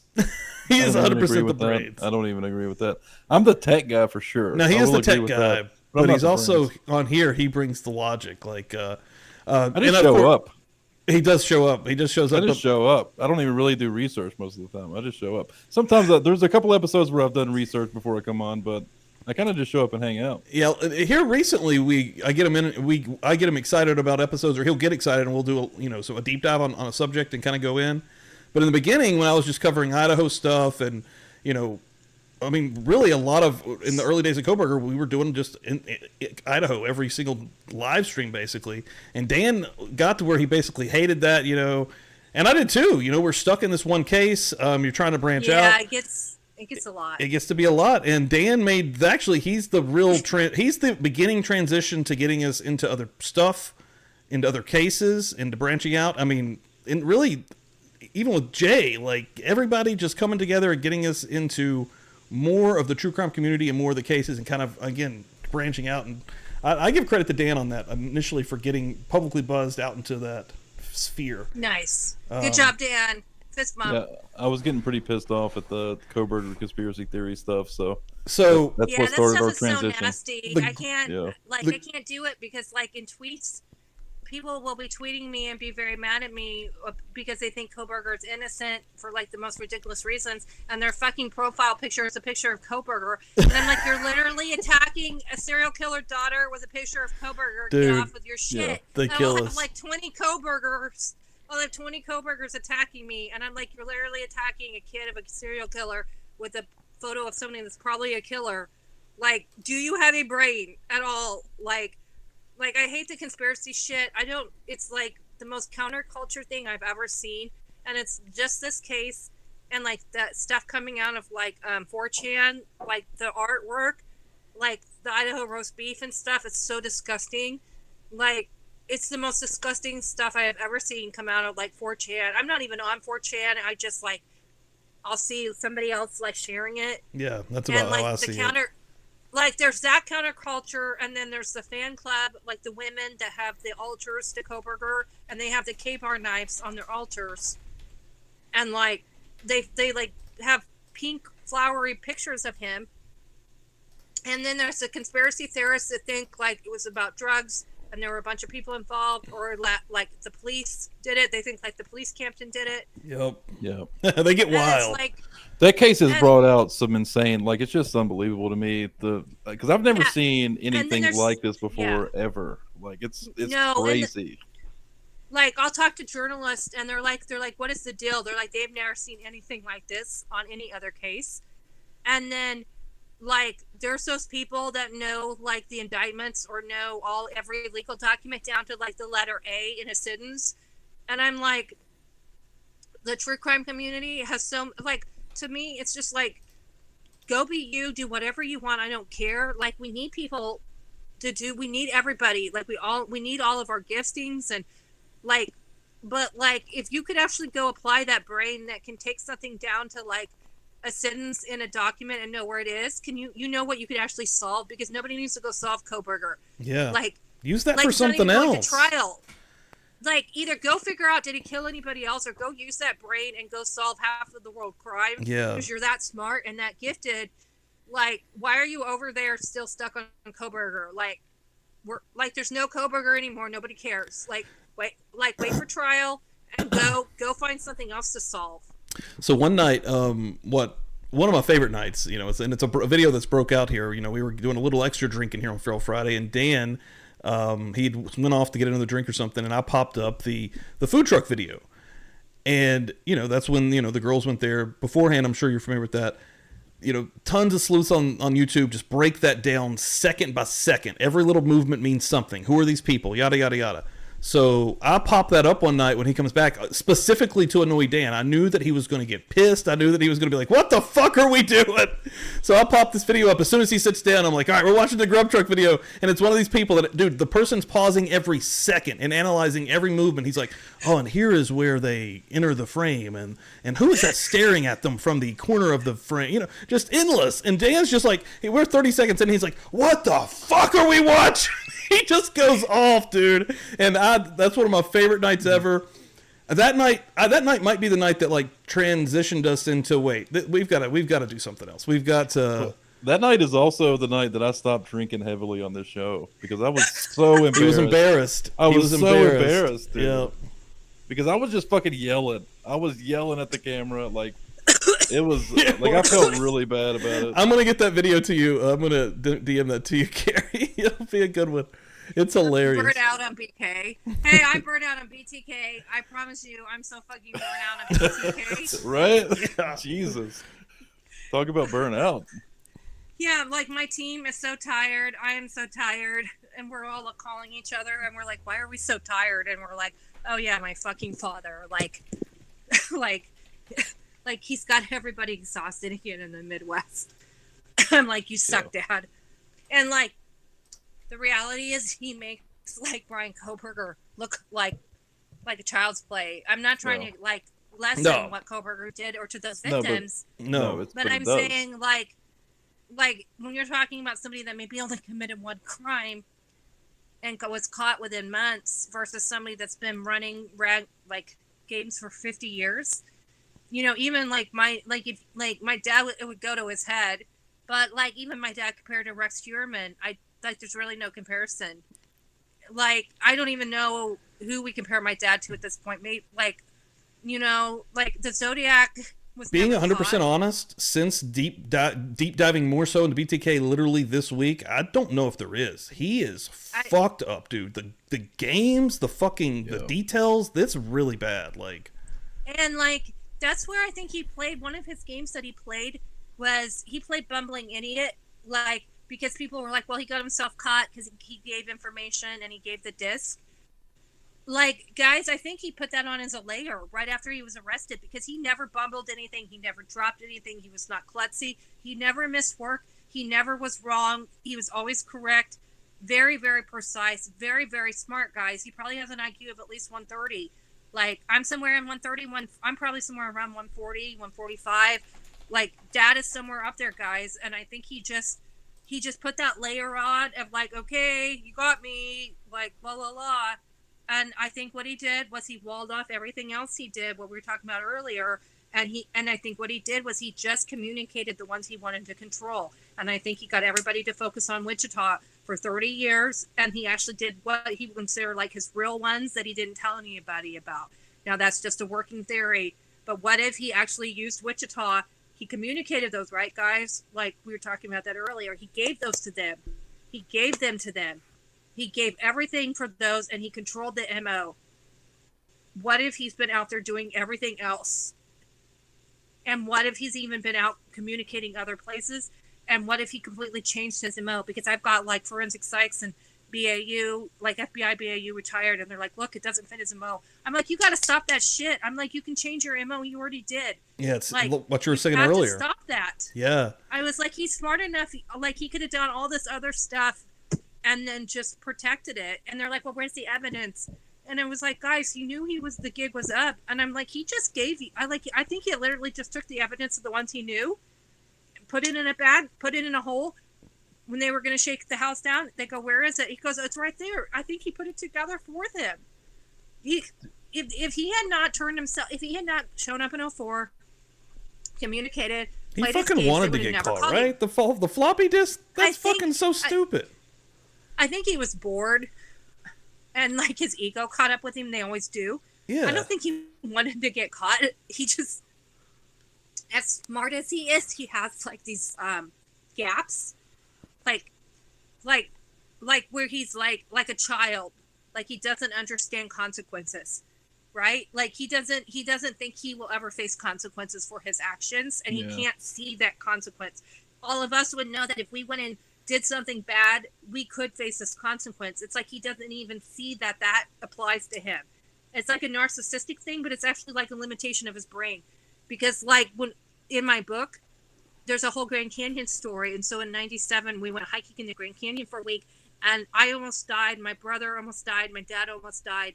We weren't people meant to be in the Grand Canyon. We weren't prepared, but his narcissistic self wanted to be in the Grand Canyon and wanted that so bad. Like he wants that murder so bad, or he wants the Grand Canyon so bad, or he wants to go jeeping so bad. He will risk his own life and his kid's life to make that happen.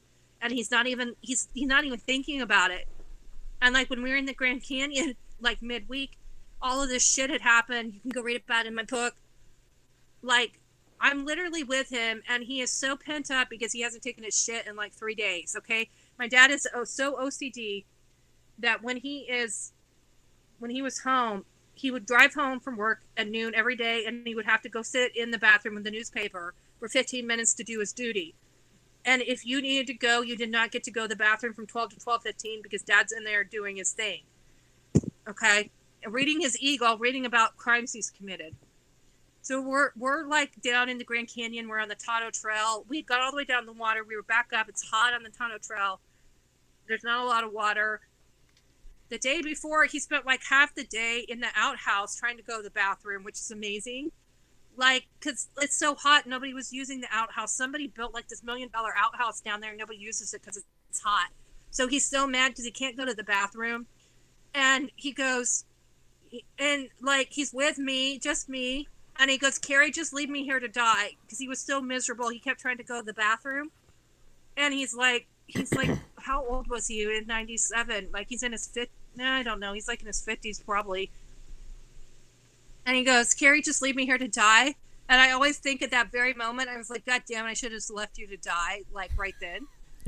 Wow. Because he was like literally begging me. He's like, okay, he was arrested when he was 59, and that was like 8 years before, so he's 51 or 2. And he's literally asking me to just leave him.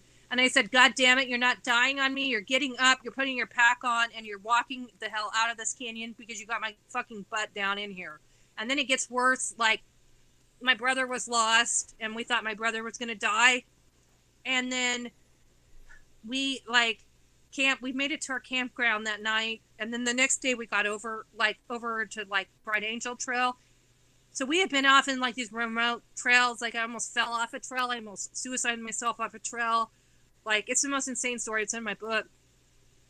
So we've done 30 miles in the canyon, and we get over to Bright Angel Trail, and it's like the fucking highway. Like there's water, there's bathrooms, there's people. And I was like, God damn it, Dad. I literally, we could have come down Bright Angel, gone down to the river, camped in cabins, and come back up. But no, he never did. He has to do everything the hard way. And so we're there at Bright Angel, and we still have to climb out halfway out of the canyon. And I go, Dad, I said, I wouldn't have cussed, because I would have gotten in trouble if I cussed, and then I'd have to put a quarter in his jar that he kept on the fridge. And so I was just like, I'm done, Dad. And Dad's like, well, I'm going to go make some ramen noodles. And I'm like, okay, Dad, you go make your ramen noodles, and I'm going to climb out of here with my brother, and we'll see you at the top. Because we were so done with this bullshit. So we climbed out. And then hours later, we went back to go get my dad when he came out. And then we all went and we had a bunch of drinks and pasta. We were starving at this restaurant. And then we were of course, we're regaling ourselves with these amazing tales of surviving the canyon. But it's a really important story in the book, because it shows just his extreme narcissism and lack of planning, and his lack of being it's this component of his brain is not there. It's like that morality. He still has a moral line, but it's just really far. But it's he lacks awareness of consequences, like a child. A child might not understand if you touch that hot stove, but they'll learn once. It's he never learned that was hot. Like a compulsion. He needs it now, right? He doesn't think about the future. It's right now. No, it's I want to. It's like a child. I want the lollipop. I want to hike in the Grand Canyon. And I will do anything to make it, and I will put my kid's life and my own life at risk to make this happen. And then I won't even contemplate it, and I would go do it again because it was really fun. And so for him, everything is very, very fun. My dad was the most fun person to be with, because you always had fun with him, because he was wild and crazy, because he did all this really insane, dangerous shit, and it was fun as a kid. But we all grew up, and it's he's never grown up. Right. That is a fucking crazy story. And it does. It shows you. Cool. And it does show you, yeah, exactly kind of the mindset of BTK Killer. So how long do you guys go? Because I'm just over here chatting. Oh, yeah. No, you're good. So... We're about to probably wrap her up, honestly. I'm going to look through the chat real quick. Yeah, I think we should probably wrap her up so my kids can sleep. And I have a cat looking at me what the fuck are you doing? Oh, no, you're good. Yeah, normally we go about 2 hours. We've been a little late tonight. And Kerri, I appreciate the hell of you hanging out on here. It's been amazing. This has been so easy, flowing. It's been so good. This has been a fun one. Yeah, I needed the decompression because everything was rough. And so I think we figured I would be able to come on here and decompress and cuss, and we'll see how my career is in the morning, if it's elevated or it's tanked. I think you're going to be good. I think you're good. This is the future, baby. The future, it's Kerri saying cunt on YouTube. That's the future. Oh, God. Hold on. That's amazing. Oh, Lord. I'm telling you like it is, baby. Everybody hanging out here tonight, we appreciate the hell out of it. Murder Church, Sunday, 9 a.m. Eastern Time. Please be there. Hang out. It'll be a normal day. Last week I did start a little bit early and I ended a little bit early. This time it'll be 9 a.m. to about 12:30 p.m. Maybe we'll go into 1. Week 15, if you can believe it or not. Maybe it's 16. I have to look. I believe it's week 15 of Jeffrey Dahmer's insanity trial. Yeah, Kerri. Holy shit, man. In the chat, let me put this in here one time. Make sure you guys, if I type in Kerri Love, you'll see the coffee that you can get right here. Boom. Show her some love on that link that's going to pop up. It's also in the description below. Make sure you're following Kerri on Twitter. That's where the good stuff's happening. Make sure you're following Dan on Twitter. Make sure you're following Publicly Buzzed on Twitter. And then I'll just let Dan get back here real quick. He should be grabbing a beer. And we'll shut her down, Kerri. Yeah, Murder Church. I like how you said that, Church. like, Murder Church is normal, like, near normal hours. I was like, there's not anything normal about Murder Church. You're right. Like, there's nothing normal about Murder Church at all. Yeah, last week I started at 8, and then about 9 they started flowing about the normal time. I had to do something, so the timing was off last week. But my normal time is about 9 till about 12:30 or 1. But I like it, man. It's a different crowd because it's a early morning thing. We're usually at a late night show. It works. I have a lot of fun on Murder Church, though. Yeah, we were just talking with Jay about building a Sunday program, like doing maybe some more Sunday program to have Murder Church and then build some things after that. Yeah. Because like that's what we're talking about is building some Sunday programming because like it's kind of a chill spot, like just to hang out that on Sunday because some of us can't like necessarily do weekdays or we can't do trial watching on the weekdays, and so we're talking about maybe just having like a chill donation on Sundays and like that's a good after day. Murder Church, like we portal people after Murder Church over to something. So that's a good day. I like that. Normalizing Murder Church. Yeah, I like that idea. And yeah, because Sunday, I don't know, man. Sunday's usually a down kind of a day for people. And yeah, if we can build almost like a network, and what's happening right now? Everybody's out. What's happening with a lot of people right now? Watching football, right? Huh? What are the people going to be doing that don't want to be watching football? You can come and hang out with the True Crime Gang over here with the J-Buzzed J-Bo Nation and hang out, baby. Yeah, that's exactly what we're talking about because like some of us don't sports ball guys. We don't, I don't. Sports ball. I'm not a football guy. I am not a sports baller. No judgment, but I like murder, so like like it's just not like it's just sports ball, not murder. I like that you call it sports ball. Yeah. All of them. Every ball, every sport that it contains a ball. Fuck though. My dad loves sports ball. He loves football. So, like, when we were at K-State, when I was at K-State, he dressed up head to toe in purple, and he became, like, a Wildcat fan overnight. And I don't know if he did it to blend in or he was just so excited about it. Because he was just genuinely excited about things, and he would go into the student section with me. But he was in the student section getting off on all those young girls in there. Oh, God. So, like...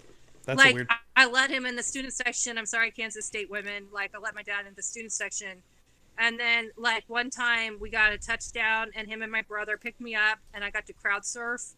That's when I was skinny, but like I got to crowd surf. That's like what it was like to be with my dad. Like he just like embraced everything totally.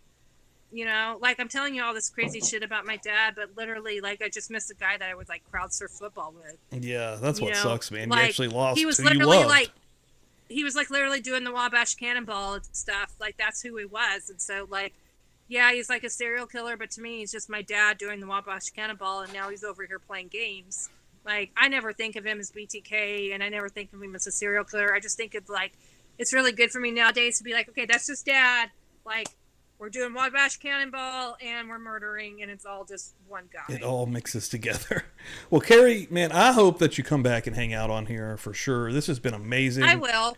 You've been such a great guest. Like, this has been seriously so easy, I'll come free-flowing. back in sometime soon, and like grab Lauren Malloy or like throw Joe G. I don't think Joe G stays up this late, but like you might. I have talked to him. I talked to him. He's down. He said his only day he really can't do anything's Thursday. And I'm excited to get him. And yeah, I'm going to talk to Lauren too, Chris man. Stewart.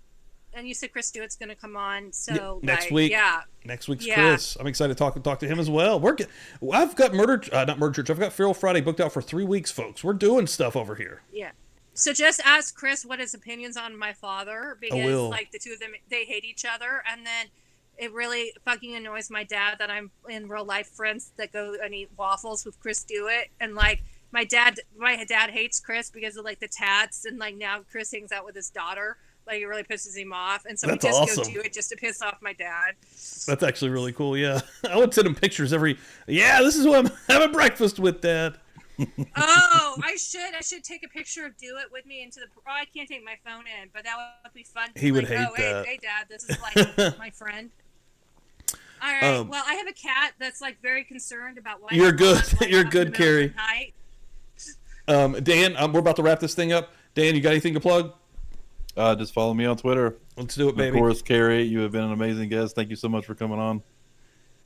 Thank you so much, Kerri. And yeah, Murder Church. It's okay, Jack. It's okay, Jack. He's like so worried. We're doing it right now, baby. We'll see you Sunday morning, 9 a.m. Let's go. Bye, everybody. Bye, guys. See, we shoot them up bang bang over here. We not scared of they motherfucking ass.